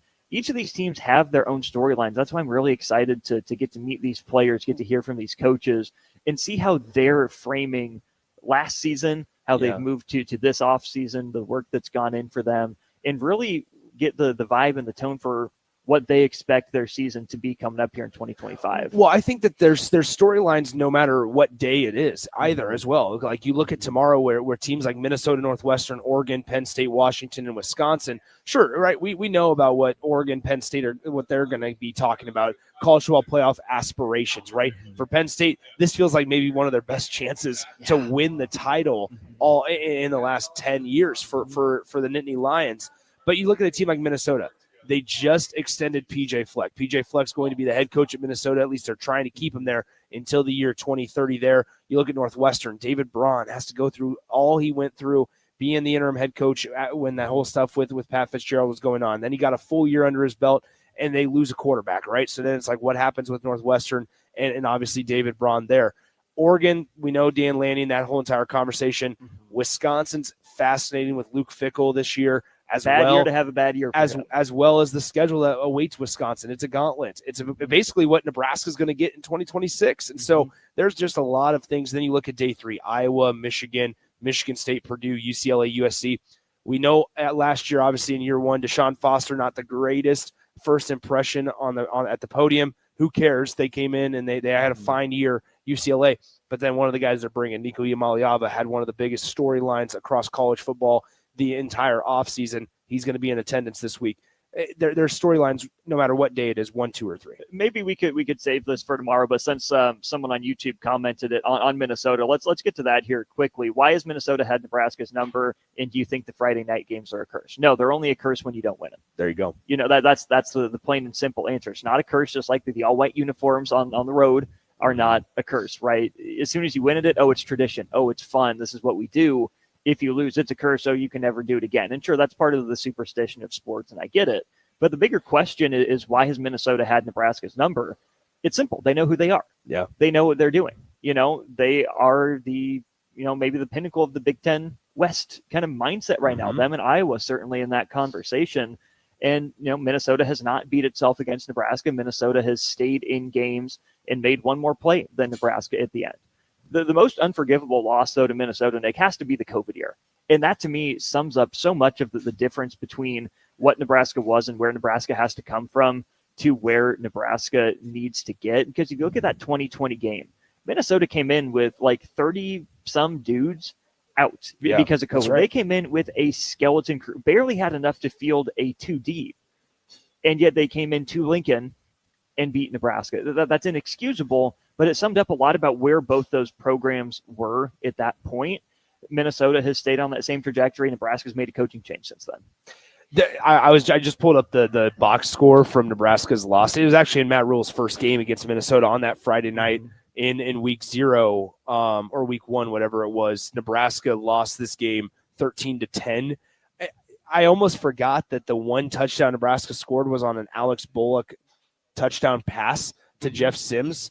That was these are things. Sims it was a throwback. That's right. It was a Sims throwback. That's right. And, yes. Harburg threw it to Sims. That's it right. bounced. He had to corral it, and Sims kind of no-looked to Bullock wide open. And while Nebraska has now moved fully Dana Holgerson, offensive coordinator, going forward, it's still just somewhat comical to go back and look at just how much Nebraska's offense sputtered even in 2023 with Jeff Sims at quarterback. Even with that drive, do you remember how it was set up? Yeah. The Ramir Johnson kickoff return. It's That's not like right. the offense marched down the field and then pulled off, the trick play to score the touchdown. No, it needed the best return that Nebraska's had probably in 4 years to set him up just to run a trick play after a couple plays sputtered early in the drive. This is a great way to kind of bounce off of what you just said about Nebraska or Minnesota knowing who they are. And these teams, right, like Wisconsin's done it to Nebraska in the years past as well. Nebraska led that game back in 2023.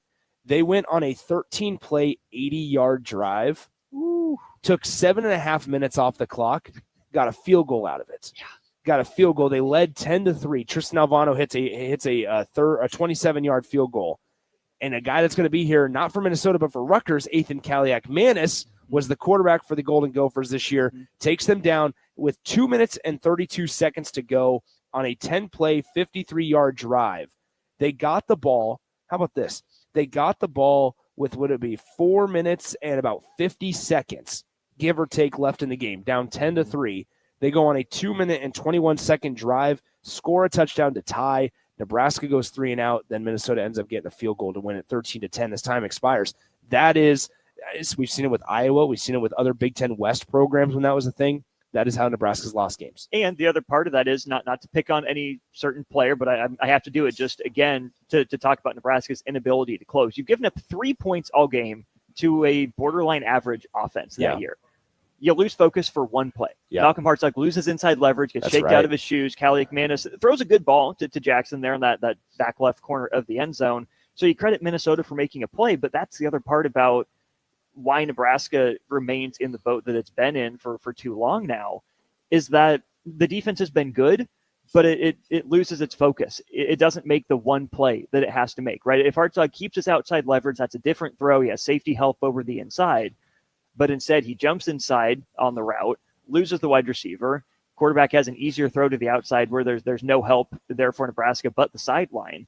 And that's the biggest part of it, is that, yes, Minnesota knows who it is. But even when Nebraska has done a good job of handling these teams and putting itself in positions to win, one play pops up and gets Nebraska. It's always more than just one play. Because, yes, Minnesota went on that drive to get down the field, obviously.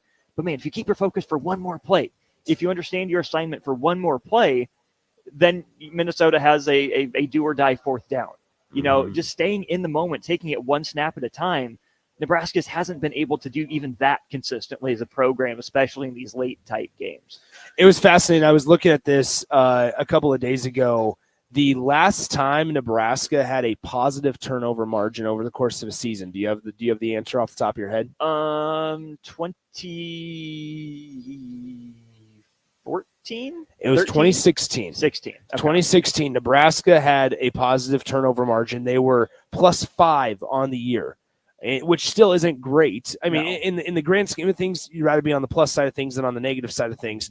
But that's what a named texter said. He goes, don't forget about the untimely turnovers. And you're absolutely correct there. I think that was JR on the YouTube stream said that. There it is. JR said, don't forget about the untimely turnovers. I think that also when you look at Nebraska, that was something that was such a massive focal point going into last season. And Nebraska wasn't great in the turnover department last year, but they were much better than they were 2 seasons ago in 2023. Yeah. Big part of that was quarterback. Dylan Raiola is going to be here today. Everybody talks about Dylan Raiola. He needs to make the sophomore jump this year. Can he do it? All right. He's got to be much better than his 11 interceptions last year, though. With, his QBR is fine. Like, I think a lot of it has to do with offensive coordinator, but a lot of it also has to do with decision making. And there's got to be a big jump from year 1 to year 2. There absolutely does. And I think we saw maybe a little bit of progress on that toward the end of the year. You can't learn everything from a sloppy pinstripe bowl at Yankee Stadium that you were at. But in terms of closing out games, Nebraska no team can afford those back-breaking turnovers where you're in the 4-minute drill, you're in the 2-minute drill. All you have to do is get down to field goal range to win the game. Nebraska so many times has had the ball with the opportunity to tie or take the lead and either turned it over or sputtered in that moment. And that's for a variety of factors. You look at offensive coordinator and play calling, right? That's easy for us to do. You look at players, playmakers, who do you have, who do you not have, right? Mm-hmm. Nebraska, Nick, it doesn't feel to me like they've had a game breaker at these skill positions where you can say, we're going to force feed the ball to this guy. Yeah. We're going to find creative ways to get him the ball. He's going to make someone miss, create a big play that sparks it. Nebraska has not been efficient on offense. They haven't been able to do those 10-play, 80-yard drives and pay it off with 6 points at the end. But Nebraska also hasn't been explosive, right? We talked about Bryce Matthews last segment, where maybe the batting average isn't that high, but he has the slugging. He's hitting for extra bases. There's an equivalent to that in football, is where maybe Nebraska is only scoring on 1 out of every 3 drives. Yeah. But if 1 out of every 3 drives is a touchdown, you're going to be in not great position, but decent position, right? Nebraska hasn't had either the efficiency to say we're going to take time off the clock but still get points, or the explosion to say, well, we don't control the ball very well. We're boom or bust, but we know we can hit big plays and go for touchdowns. And that really rears its ugly head at the end of games where you can't consistently bleed the clock to run out wins or run the clock down, but you also can't score from anywhere on the field and feel like you are just one play away from winning the game or breaking it open. It is fascinating because Indiana's a team that is going to be mentioned a lot over the next couple of years, of teams that have quickly risen to the challenge and ends up making the playoffs. They lose in the first round to Notre Dame, but it still makes the playoff appearance in year one of Kurt Cignetti. One of the things that they did well last year was obviously move the ball offensively, but the other thing was they forced fumbles defensively. They played really, really good defense, had a lot of experience on that defense as well. But you look at this, they were plus 15 last year in the turnover margin.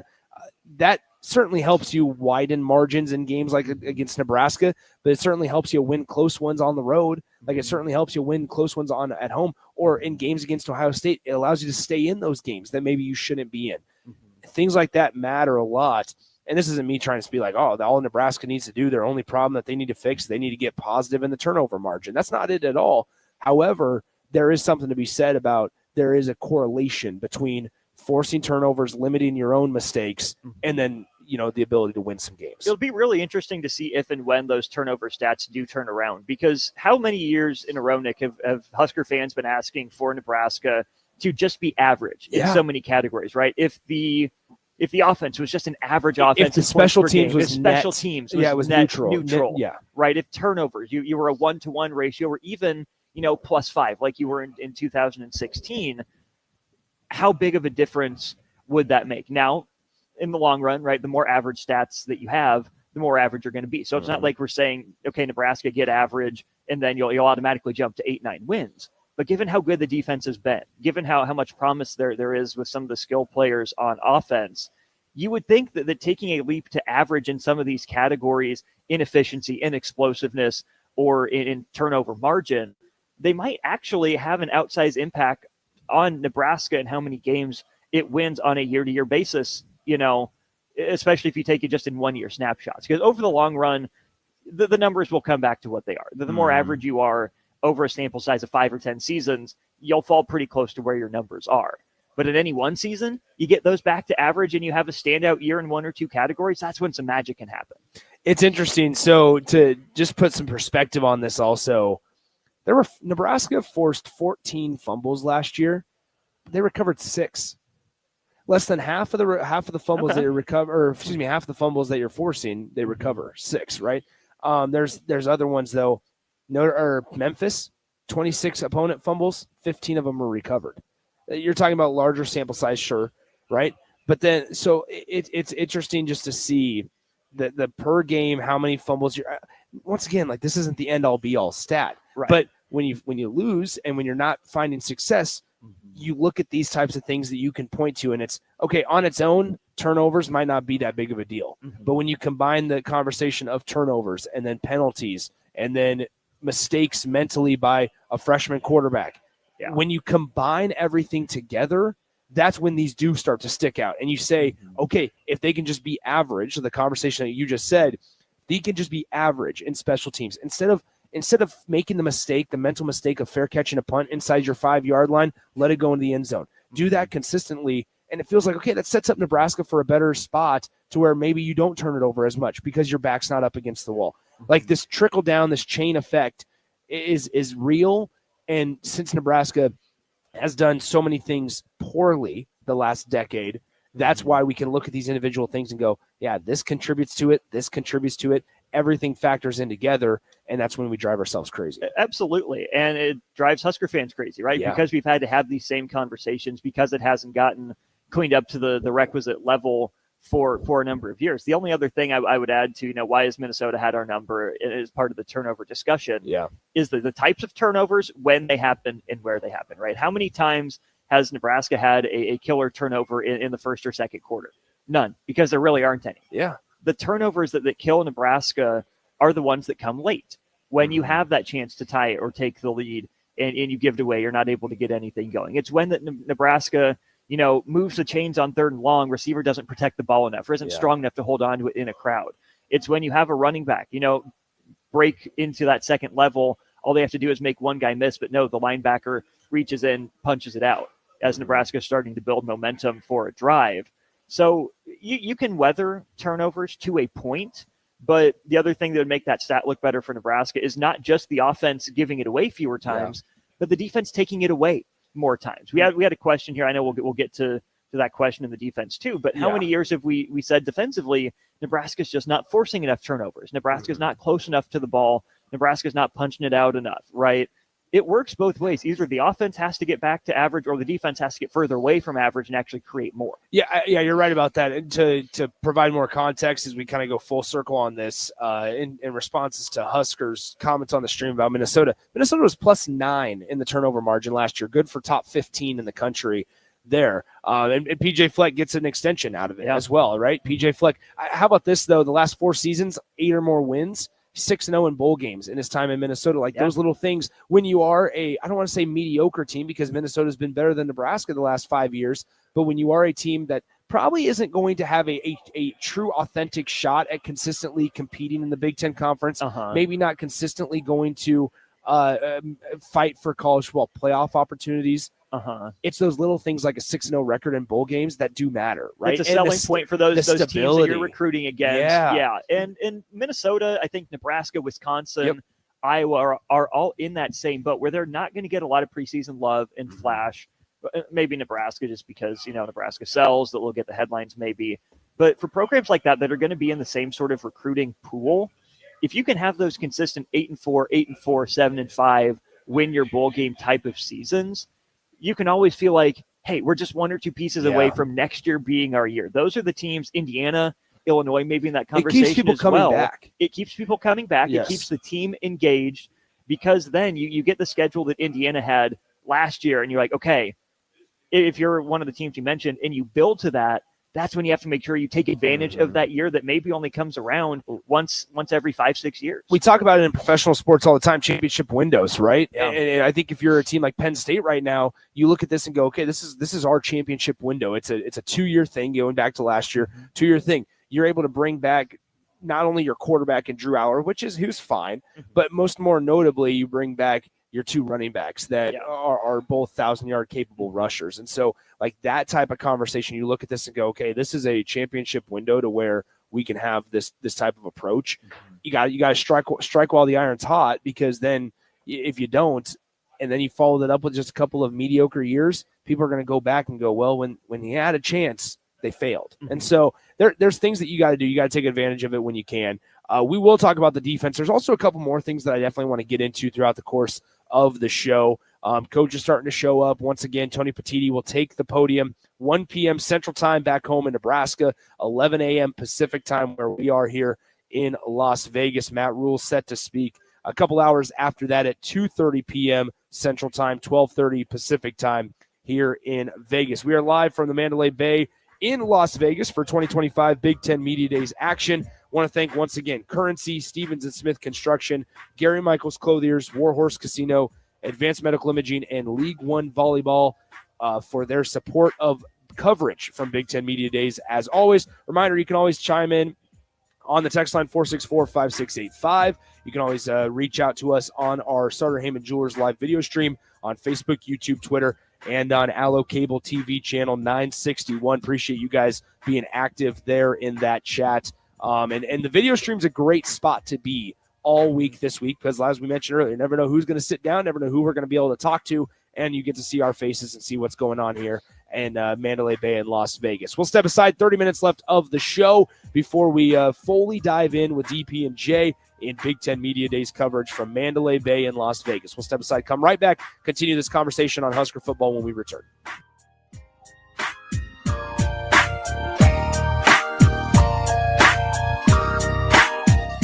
This is Big Ten Media Days live from Las Vegas, presented by Advanced Medical Imaging, Stevenson Smith Construction, Currency, Warhorse Casino, Gary Michaels Clothiers, and League One Volleyball on 93.7 The Ticket and theticketfm.com. Saturday. Eagle Raceway is open for a full season of dirt track racing action every Saturday night. Don't miss the epic battles on the high banks of Eagle Raceway each Saturday between the Nebraska Septic Sprint Cars, Nebraska Lottery Modifieds, Avid Realty Sport Mods, Valentino's Hobby Stocks, and A1 Iron Stock Cars. Let's go racing. Eagle Raceway, just 10 miles east of Lincoln on O Street. Check out the full schedule at eagleraceway.com. Put lawn irrigation on automatic. Think Judson Irrigation for worry-free service to Lincoln homeowners and business community. Judson Irrigation will turn on your sprinkler system in the spring, repair or redesign as needed, and turn it off in the fall.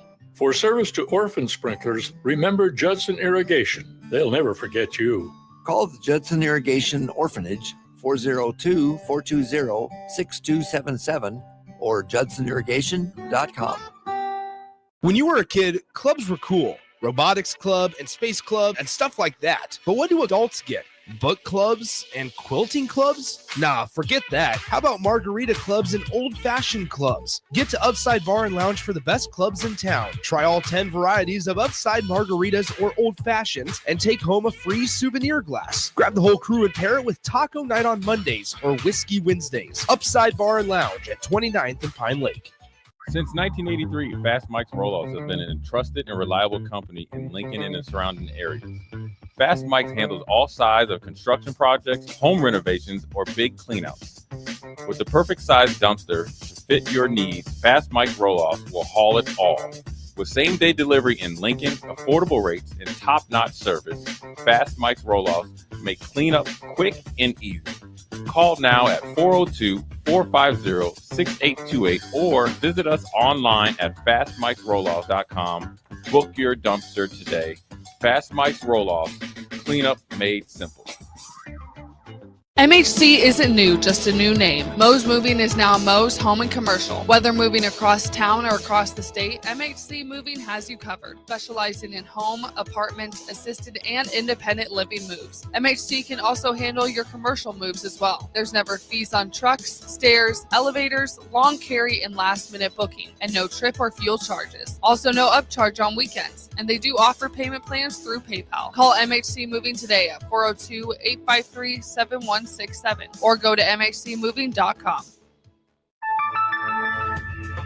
It's never too late to start protecting your company's data from cyber attacks. Your customers put their trust in you to keep their information safe from online threats. Don't let them down. Partner with Hamilton Business Technologies to get real-time threat monitoring, advanced security protocols, and experts who monitor it all for you. We care about the success of your business and the communities you serve. Hamilton Business Technologies. Real people, real technology solutions. Connect with us at hamiltonisbusiness.com.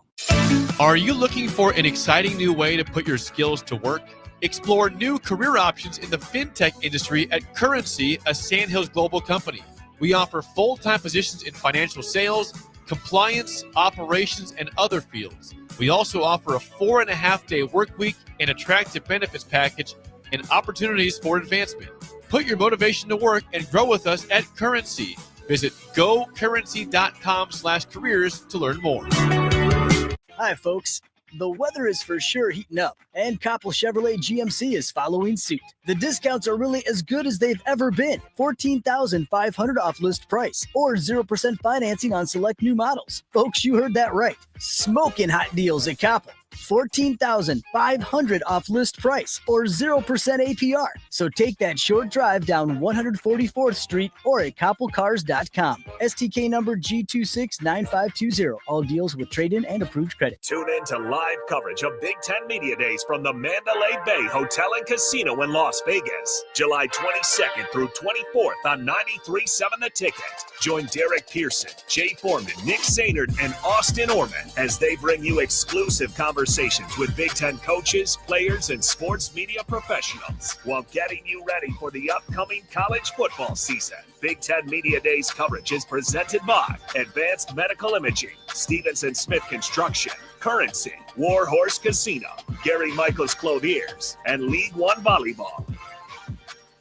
What's better than supporting your favorite radio station and eating delicious Nebraska-made products? Smoking Gun Jerky of Nebraska wants to highlight you, the listener, on the 93.7 The Ticket Wall of Fame at the store. Stop by the store at 48th and R in Lincoln and see their huge variety of small batch gourmet jerky. Or if you're not in the area and want to try some, go to smokinggunjerky.com and enter code EARLY for 10% off your purchase. It's the ultimate low-calorie, high-protein snack at Smoking Gun Jerky of Nebraska. 93.7 The Ticket is proud to provide listeners with daily opportunities to win contests and prizes on our airwaves, and would like to take this opportunity to remind you of a couple rules. All participants must be 21 or older and must wait 30 days after winning a prize to participate in another contest. Once you win, you have 30 days to pick up your prize at the KNTK Studios, 1040 O Street in Lincoln, or your prize will be forfeited. Thank you for participating in our contests, and thank you for listening to 93.7 The Ticket.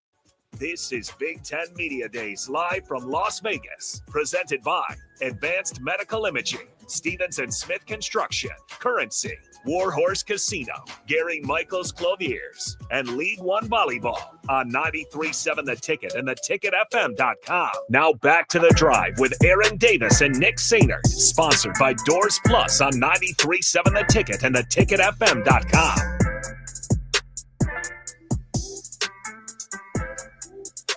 Welcome back in Mandalay Bay. 93.7 The Ticket's coverage of Big Ten Media Days, powered by Currency, Stevenson Smith Construction, Gary Michaels Clothiers, Warhorse Casino, Advanced Medical Imaging, and League One Volleyball as well. Nick Sander, us, Norman, alongside as we are just a little while away from Tony Petitti taking the podium, commissioner of the Big Ten Conference. Okay, outside of conference expansion, CFP expansion realignment there, what do we expect to hear from Tony Petitti today? I think that transfer portal window will probably come up. I expect Tony Petitti to lean pretty heavily into the strength of the league. I'm sure he'll come prepared with numbers about, this is how deep our conference is. This is how many teams qualify for bowl games. This is how many teams rank in the top whatever of whatever stat. Because that's really, I think, what Tony Petitti's job is here today, right? To tout how the Big Ten is being a leader, how the Big Ten is innovating in college football, how it's pushing the boundaries, and how it's on its quest to really take over the sport. I think you're going to hear about the back-to-back national championships with Michigan and Ohio State. I think that's definitely going to be brought up. That's a selling point for the league, as it should be. Really curious to hear Tony Petitti's thoughts on just like the state of the league, the conversations that he's had with coaches, because obviously we'll hear from all of them, but I do think that Tony Petitti will probably, tout a lot of the conversations that he had with coaches around the league, their thoughts on a bunch of that stuff. Probably a brief mention of the talent in the league, the NFL draft, how many Big Ten guys went. But I think really those are the two big issues that the Tony Petitti is going to address are the college football playoff window. And then, of course, rev sharing. I hope someone gets in there and asks about, what's the Big Ten's stance on this? Obviously, they appointed they're one of the four real members. Maybe the Pac-12 gets added back on that board that appointed the former Major League Baseball guy to be the head of that college sports commission and lead that. So maybe an update from him on how revenue sharing is going, what he's heard from coaches in the league, and the Big Ten's role in helping move that forward into an even better system than the little step forward that we've had so far just in the last month. Well, it is fascinating because in Texas A&M, I'm sure you saw this. Texas A&M released numbers of what men's sports were paid versus what women's sports were paid as well. And in this revenue sharing and NIL landscape that we are in, it's fascinating. I think that one of the selling points, like you mentioned with the national championship conversation, 3 of the last 4 teams to play in the national championship the last 2 years are now members of the Big Ten Conference. Washington, Michigan, and obviously Ohio State last year. And Notre Dame's honorary. Notre Dame's honorary, but also just more importantly, Notre Dame is not a part of the SEC. Right? As we continue this arms race conversation, it can go to show that you can get as many teams as you want in, or you can have SEC bias from the CFP committee or whatever it might be. You can have those conversations and those hypothetical, instances. But at the end of the day, win football games and you're going to be just fine. And that's what the Big Ten has done. I think I'm more excited to see how does he respond to it in here. Las Vegas is different than Indianapolis, right? Like it felt cool because you were on the stadium. It feels different when you walk into Vegas. And I'm interested to see if he kind of leans into that. Hey, look at where we're at. Like we're at the one of the epicenters of just buzz and publicity and glitz and glam and lights. And we brought Big Ten football here. Right. And the big reason why is because now the geographical footprint extends all the way to the West Coast. Oh, yeah. I mean, I'm sure, Lincoln Riley and Deshaun Foster and Jed Fish and Dan Lanning are thrilled. This is probably an easy flight for them here over the next couple of days. The other, part about Tony Petitti, too, is that geographical footprint, right? Yeah. The Big Ten, one of its big selling points in expansion was going out to D.C., going to what I still don't know why we consider the New York market in Rutgers. I'm not sure they have much sway up there, but okay, fine. You got Big Ten Network in houses in the New York area, so people can stumble across it from time to time. Then to branch it out to the West Coast as well with those schools that we mentioned, putting Las Vegas in play, putting Los Angeles in play for events, Seattle in play for events. Even, it's Big 12 country, but you could see the Big Ten in Phoenix at some point. Yeah, that's Arizona State territory. You definitely feel more Pac-12 and certainly Big 12 vibes there right now.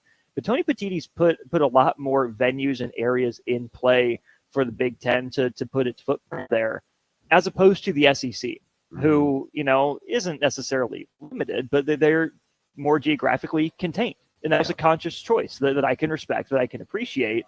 But if you look at the venues for the SEC, where can they go to have their events? It's Atlanta, obviously a lot going on there. Nashville, a lot of stuff going on there as well. But the SEC doesn't really dip into Miami. That's more ACC territory, right? They're more in the Jacksonville, Tampa sort of setup. Maybe Orlando here and there, but again, that's more Big 12 and bigger event space. But the Big Ten is in more of those major markets than the SEC is. And I think that's, the SEC likes it and prefers it just given the historical makeup of that conference. But B, also a big selling point that the Big Ten in this ever-expanding, media landscape can look at and say, yeah, this is a huge selling point in our favor. This is why we're the leader in college sports. I want to talk specific teams when we come back. So we're going to take a little bit of an early break here. I want to talk specific teams of some of the guys we're going to see today. We're going to hear from today, not ones that are involved with Nebraska, because we'll talk to those guys for sure with Dylan Raiola, Henry Latofsky, and Deshaun Singleton.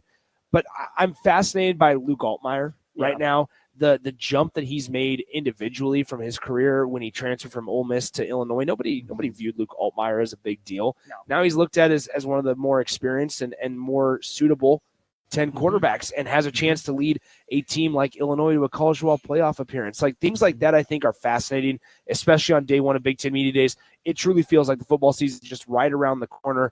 Nebraska and Cincinnati kick things off August 28th. We talked about that game a little bit earlier in the show.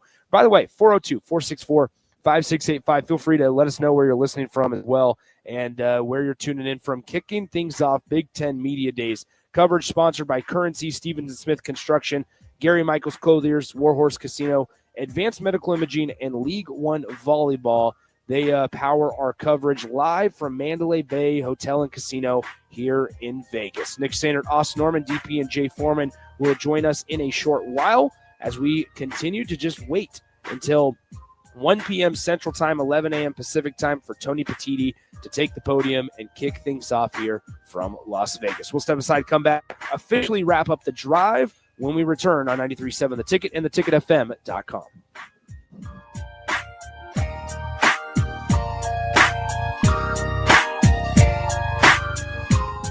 This is Big Ten Media Days live from Las Vegas, presented by Advanced Medical Imaging, Stevens & Smith Construction, Currency, Warhorse Casino, Gary Michaels Clothiers, and League One Volleyball on 93.7 The Ticket and theticketfm.com. There's a lot on the line in divorce. This is Joe Cordell of Cordell & Cordell, the largest family law firm in the country, with over 35 years of helping clients navigate divorce. But being big doesn't mean less personal or less local. Our attorneys live and work in your community, and as neighbors, they understand the challenges your families face. Divorce is complicated. It affects every part of your life: your home, savings, retirement, and of course, kids. So when you find yourself facing divorce and the unexpected directions that it can take, it's times like this that you need a partner you can count on. If you're a man facing divorce, contact Cordell and Cordell today to connect with a local divorce attorney who understands the challenges you're facing on a personal level. Text GO99 to 323232. GO99 to 323232. GO99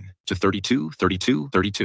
1221 N Street, Lincoln. Texting privacy policy and terms and conditions posted at textingterms.us. Texting enrolls you for recurring automated text marketing messages. Message and data rates may apply. Reply, stop to opt out. Prashawn Jackson here for Bauer Underground, who has been serving local contractors and utility contractors all across the state since 1997. When you see the black and white trucks, you know the baddest dudes in the business have arrived. Bauer is currently looking for equipment operators, laborers, diesel mechanics, and aerial linemen. Join the brotherhood built on hard work, authentic people, and pedigree of success. Bauer, a family-friendly company who reminds you, go Big Red! 93.7 The Ticket, Fox, KFXL weather. Brought to you by Bryant Air Conditioning, Heating, Electrical, and Plumbing. Your Lincoln forecast for today: a slight chance of showers and storms. Otherwise, partly sunny and breezy with a high around 94. Tonight, mostly clear skies and continued breeze, a low around 77. And tomorrow, we'll see mainly sunny skies. It'll be breezy and hot with a high around 99. I'm meteorologist Kyle Beck for 93.7 The Ticket and theticketfm.com. It's never too late to start protecting your company's data from cyber attacks. Your customers put their trust in you to keep their information safe from online threats. Don't let them down. Partner with Hamilton Business Technologies to get real-time threat monitoring, advanced security protocols, and experts who monitor it all for you. We care about the success of your business and the communities you serve. Hamilton Business Technologies. Real people, real technology solutions. Connect with us at hamiltonisbusiness.com. What's better than supporting your favorite radio station and eating delicious Nebraska-made products? Smoking Gun Jerky of Nebraska wants to highlight you, the listener, on the 93.7 The Ticket Wall of Fame at the store. Stop by the store at 48th and R in Lincoln and see their huge variety of small batch gourmet jerky. Or if you're not in the area and want to try some, go to smokinggunjerky.com and enter code EARLY for 10% off your purchase. It's the ultimate low-calorie, high-protein snack at Smoking Gun Jerky of Nebraska. This is Big Ten Media Days live from Las Vegas, presented by Advanced Medical Imaging, Stevens & Smith Construction, Currency, Warhorse Casino, Gary Michaels Clothiers, and League One Volleyball on 93.7 The Ticket and theticketfm.com. On the block with Eric Strickland, Jay Foreman, and Austin Orman. Yeah, I don't want to hate on Joe Burrow. He's clearly in this tier. I think he's the bottom of this tier. I would go Allen Jackson and then Burrow. You should be a politician. You know what I'm saying? You see what he doing? Yeah, he didn't have He's doing all the time. It's tricky, man. Keep going, Jay. No, You're speaking my language. Stop You're it. speaking my language. Come on. You didn't let him get you, Jay. I can't believe you let him get you again. God, Every weekday from 3 to 5 on 93.7 The Ticket and theticketfm.com. Rico here with HIS Auto Care at 70th and Van Dorn, letting you know HIS is a great place to bring your vehicle for service. With superior service, bumper to bumper, we'll treat your vehicle like it's your mother's. Doesn't get any better than that. So call 402-488-8934 and HIS Auto will make you glad you did. 5% off, mention this ad, and for sure your mother will be proud you called. 402-488-8934, HIS Auto Care, 70th and Van Dorn. God bless you. 93.7 The Ticket is proud to provide listeners with daily opportunities to win contests and prizes on our airwaves, and would like to take this opportunity to remind you of a couple rules. All participants must be 21 or older and must wait 30 days after winning a prize to participate in another contest. Once you win, you have 30 days to pick up your prize at the KNTK Studios, 1040 O Street in Lincoln, or your prize will be forfeited. Thank you for participating in our contests, and thank you for listening to 93.7 The Ticket. Attention all Wings fans! Buffalo Wings and Rings has daily specials that will make you want to stop in on all days of the week. Kids eat free on Mondays, and on Tuesdays, enjoy 40% off boneless or traditional wings at a price that makes the whole family happy. And come back on Wednesdays for $1.39 chicken tenders all day long. Get to Wings and Rings today, 68th and O, or in Williamsburg Village. In every office, there's two types of people. There are those who bring in bagels and those who eat the bagels that someone else brought in. Everybody likes the first person. Be that first person. Weekday mornings at 7:30, you have a chance to win a business box of bagels from Bagels and Joe. All you have to do is shut up, Sipple. 2 questions for you, 2 for Sip. Win, and the bagels are yours. Lose, well, you don't want to lose. You lost Monday, you lost Wednesday, you're a loser. Shut up, Sipple. Weekday mornings at 7:30, brought to you by Bagels and Joe. This is Big Ten Media Days, live from Las Vegas. Presented by Advanced Medical Imaging, Stevens & Smith Construction, Currency, Warhorse Casino, Gary Michaels Clothiers, and League One Volleyball on 93.7 The Ticket and theticketfm.com. Now back to The Drive with Aaron Davis and Nick Sainer, sponsored by Doors Plus on 93.7 The Ticket and theticketfm.com.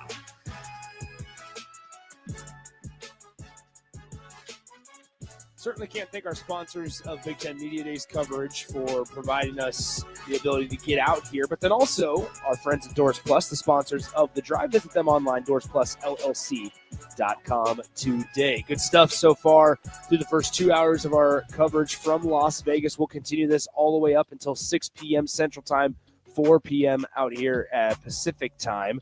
Nick Sander, Austin Norman, DP, and Jay Foreman will join us here in just a few moments. If Jay can find it. He's texting me needing direction, so that might be a side quest here in a few minutes. Jay asked us last night, and we told him it's pretty simple to get there. You just follow the sign. I told him, I said, Jay, follow. We were standing in the middle of the casino, and I said, Jay, look up, see where it said the arrows that are pointing casino and convention center, and not casino, excuse me, convention center and food court. I said, follow those arrows. And then just turn to the right. You can either take escalators or you can take elevator. You and I took elevator. I took escalators yesterday. We were also carrying gear. Yeah, so. And it was simple. Like it was very easy to get here. Also, just follow the flow, like the flow of people wearing Big Ten credentials and stuff, and you should be good to go. No, it's good. It's going to be a good couple of days out here in Las Vegas. Different feel than Indianapolis. We're going to say that time and time again. Different feel, but not necessarily a bad difference. So 402-464-5685, the Honda of Lincoln hotline, and the Sutter Heyman text line are open for you guys the entire day, the entire week that we are out here at the Mandalay Bay Hotel and Casino. Thanks again to Currency, Stevens & Smith Construction, Gary Michaels Clothiers, Warhorse Casino, Advanced Medical Imaging, and League One Volleyball for their support of coverage from Big Ten Media Days. All right, Austin, the thing I wanted to do and bring up just as we kind of wrap things up for these first couple of hours is a guy like Luke Altmaier really intrigues me because he's a quarterback, obviously has experience, has been through some bumps in the road, Luke Altmaier has, but now is viewed as maybe a top 5 quarterback in the conference, which feels weird. He doesn't feel like a name where you're sitting there saying, yeah, this is the guy that can really lead a team to a college football playoff berth, but here he is, right? You look at other guys that are going to be here today. Jeremiah Smith, probably the best player in college football, and he's going to carry a lot of weight. And then you have another quarterback, Nathan Caliac-Manis and Dylan Raiola, who's got their own storylines as well. Let's first start talking about Luke Altmaier, though. Just the overall thoughts on Illinois' situation with their quarterback. Yeah, Illinois is not a place that you think of as a quarterback mecca. Yeah. And I think that's for good reason. I think it's a big credit to Luke Altmaier. The strides that he's taken at Illinois, he found a perfect place for him, a perfect system for him to develop into the best version of himself. And I think part of his ranking is just some uncertainty maybe around the rest of the quarterbacks in the conference. I think you give the nod first and foremost to Drew Aller, obviously from Penn State, most proven, maybe the highest potential. And then you're left with a bunch of questions. Dante Moore at Oregon didn't exactly light the world on fire in his short stint at UCLA, sat out last year, obviously behind Dylan Gabriel. But what does he look like, after a year redshirting and learning? You look at, Michigan. What was it, Bryce Underwood? Is it one of their upperclassmen transfers? You're not necessarily certain. Fernando Mendoza might come in with the most hyped, draft prospects potentially. I know Aller's up there, but there were some conversations early in the offseason that Fernando Mendoza is a 1-1 guy if he plays his way in there, right? He's got some pretty big shoes to fill from Curtis Rourke, and I don't think anyone's ready to anoint him the savior in the Big Ten. Dylan Raiola and Aiden Childs, both guys that are talented, but haven't proven everything yet. Where Altmaier, I think, is that right mix of, he's steady, he's proven he's consistent, but he has proven he can win Illinois some games with his arms and maybe with his legs if he has to. So, yeah, I think coming into the year, Luke Altmaier is QB2. Now, if he stays there, it's not a good sign for a lot of teams in the conference. A lot of guys didn't develop or live up to their potential that we think they have. But I do think we need to make sure to give Luke Altmaier his flowers, keep him in that consideration, because he has proven more than pretty much every other quarterback in the Big Ten so far. Yeah, I think, once again, the 6 teams that are going to be on the docket here Tuesday, it's Illinois, Indiana, Maryland, Nebraska, obviously Ohio State, and Rutgers on Wednesday. It's Minnesota, Northwestern, Oregon, Penn State, Washington, and Wisconsin. And then on Thursday, to wrap things up, Iowa, Michigan, Michigan State, Purdue, UCLA, and USC. From an overall look of the days, which one excites you the most? I mean, day 1 with Nebraska and Ohio State is obviously pretty fun.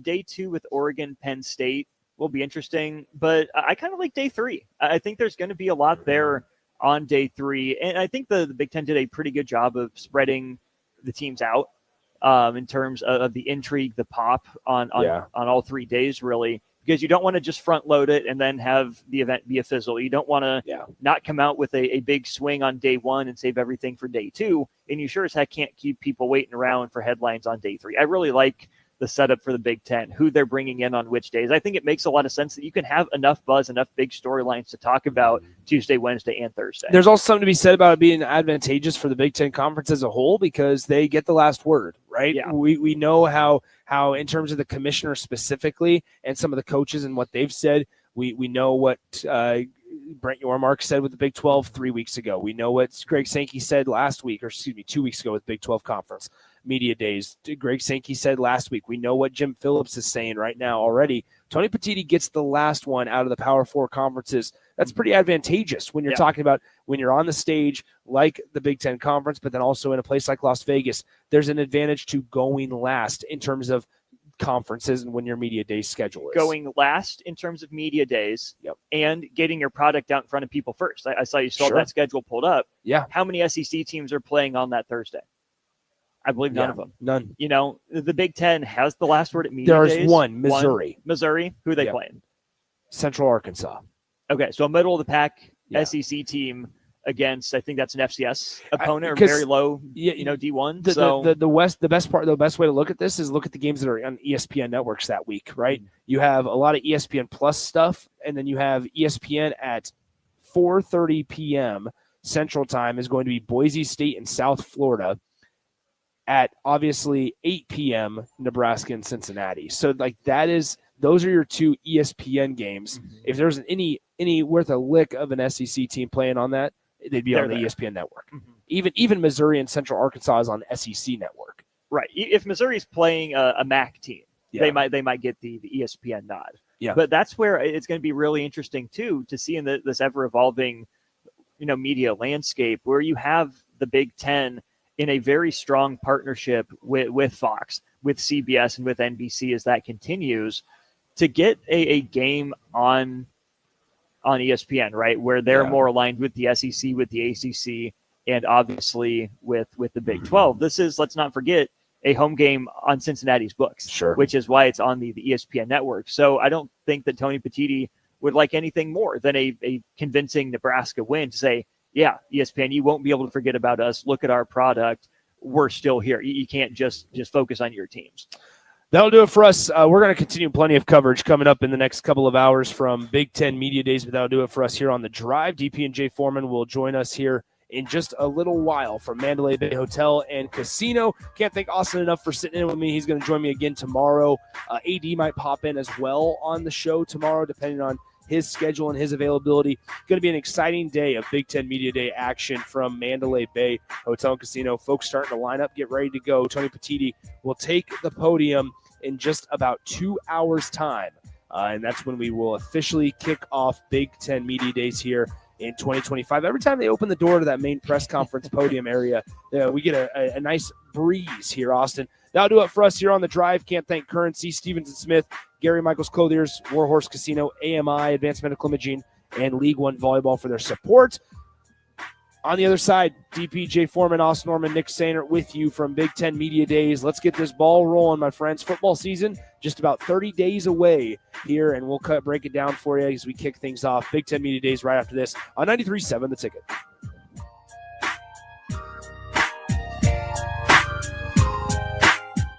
This is Big Ten Media Days live from Las Vegas, presented by Advanced Medical Imaging, Stevenson Smith Construction, Currency, Warhorse Casino, Gary Michaels Clothiers, and League One Volleyball on 93.7 The Ticket and theticketfm.com. Attention all Wings fans. Buffalo Wings and Rings has daily specials that will make you want to stop in on all days of the week. Kids eat free on Mondays, and on Tuesdays, enjoy 40% off boneless or traditional wings at a price that makes the whole family happy. And come back on Wednesdays for $1.39 chicken tenders all day long. Get to Wings and Rings today, 68th and O, or in Williamsburg Village. 93.7 The Ticket, Fox, KFXL weather. Brought to you by Bryant Air Conditioning, Heating, Electrical, and Plumbing. Your Lincoln forecast for today, a slight chance of showers and storms. Otherwise, partly sunny and breezy with a high around 94. Tonight, mostly clear skies and continued breeze, a low around 77. And tomorrow, we'll see mainly sunny skies. It'll be breezy and hot with a high around 99. I'm meteorologist Kyle Beck for 93.7 The Ticket and theticketfm.com. In every office, there's two types of people. There are those who bring in bagels and those who eat the bagels that someone else brought in. Everybody likes the first person. Be that first person. Weekday mornings at 7:30, you have a chance to win a business box of bagels from Bagels & Joe. All you have to do is shut up, Sipple. 2 questions for you, 2 for Sip. Win, and the bagels are yours. Lose, well, you don't want to lose. You lost Monday. You lost Wednesday. You're a loser. Shut up, Sipple. Weekday mornings at 7:30, brought to you by Bagels & Joe. Select Plumbing and Utility has been serving Lincoln and the surrounding area for 14 years, and they're not slowing down. Select Plumbing and Utility handles all your plumbing needs, from faucets and water heaters to full renovations, and they can even help with your heating and cooling needs. They're also Lincoln's underground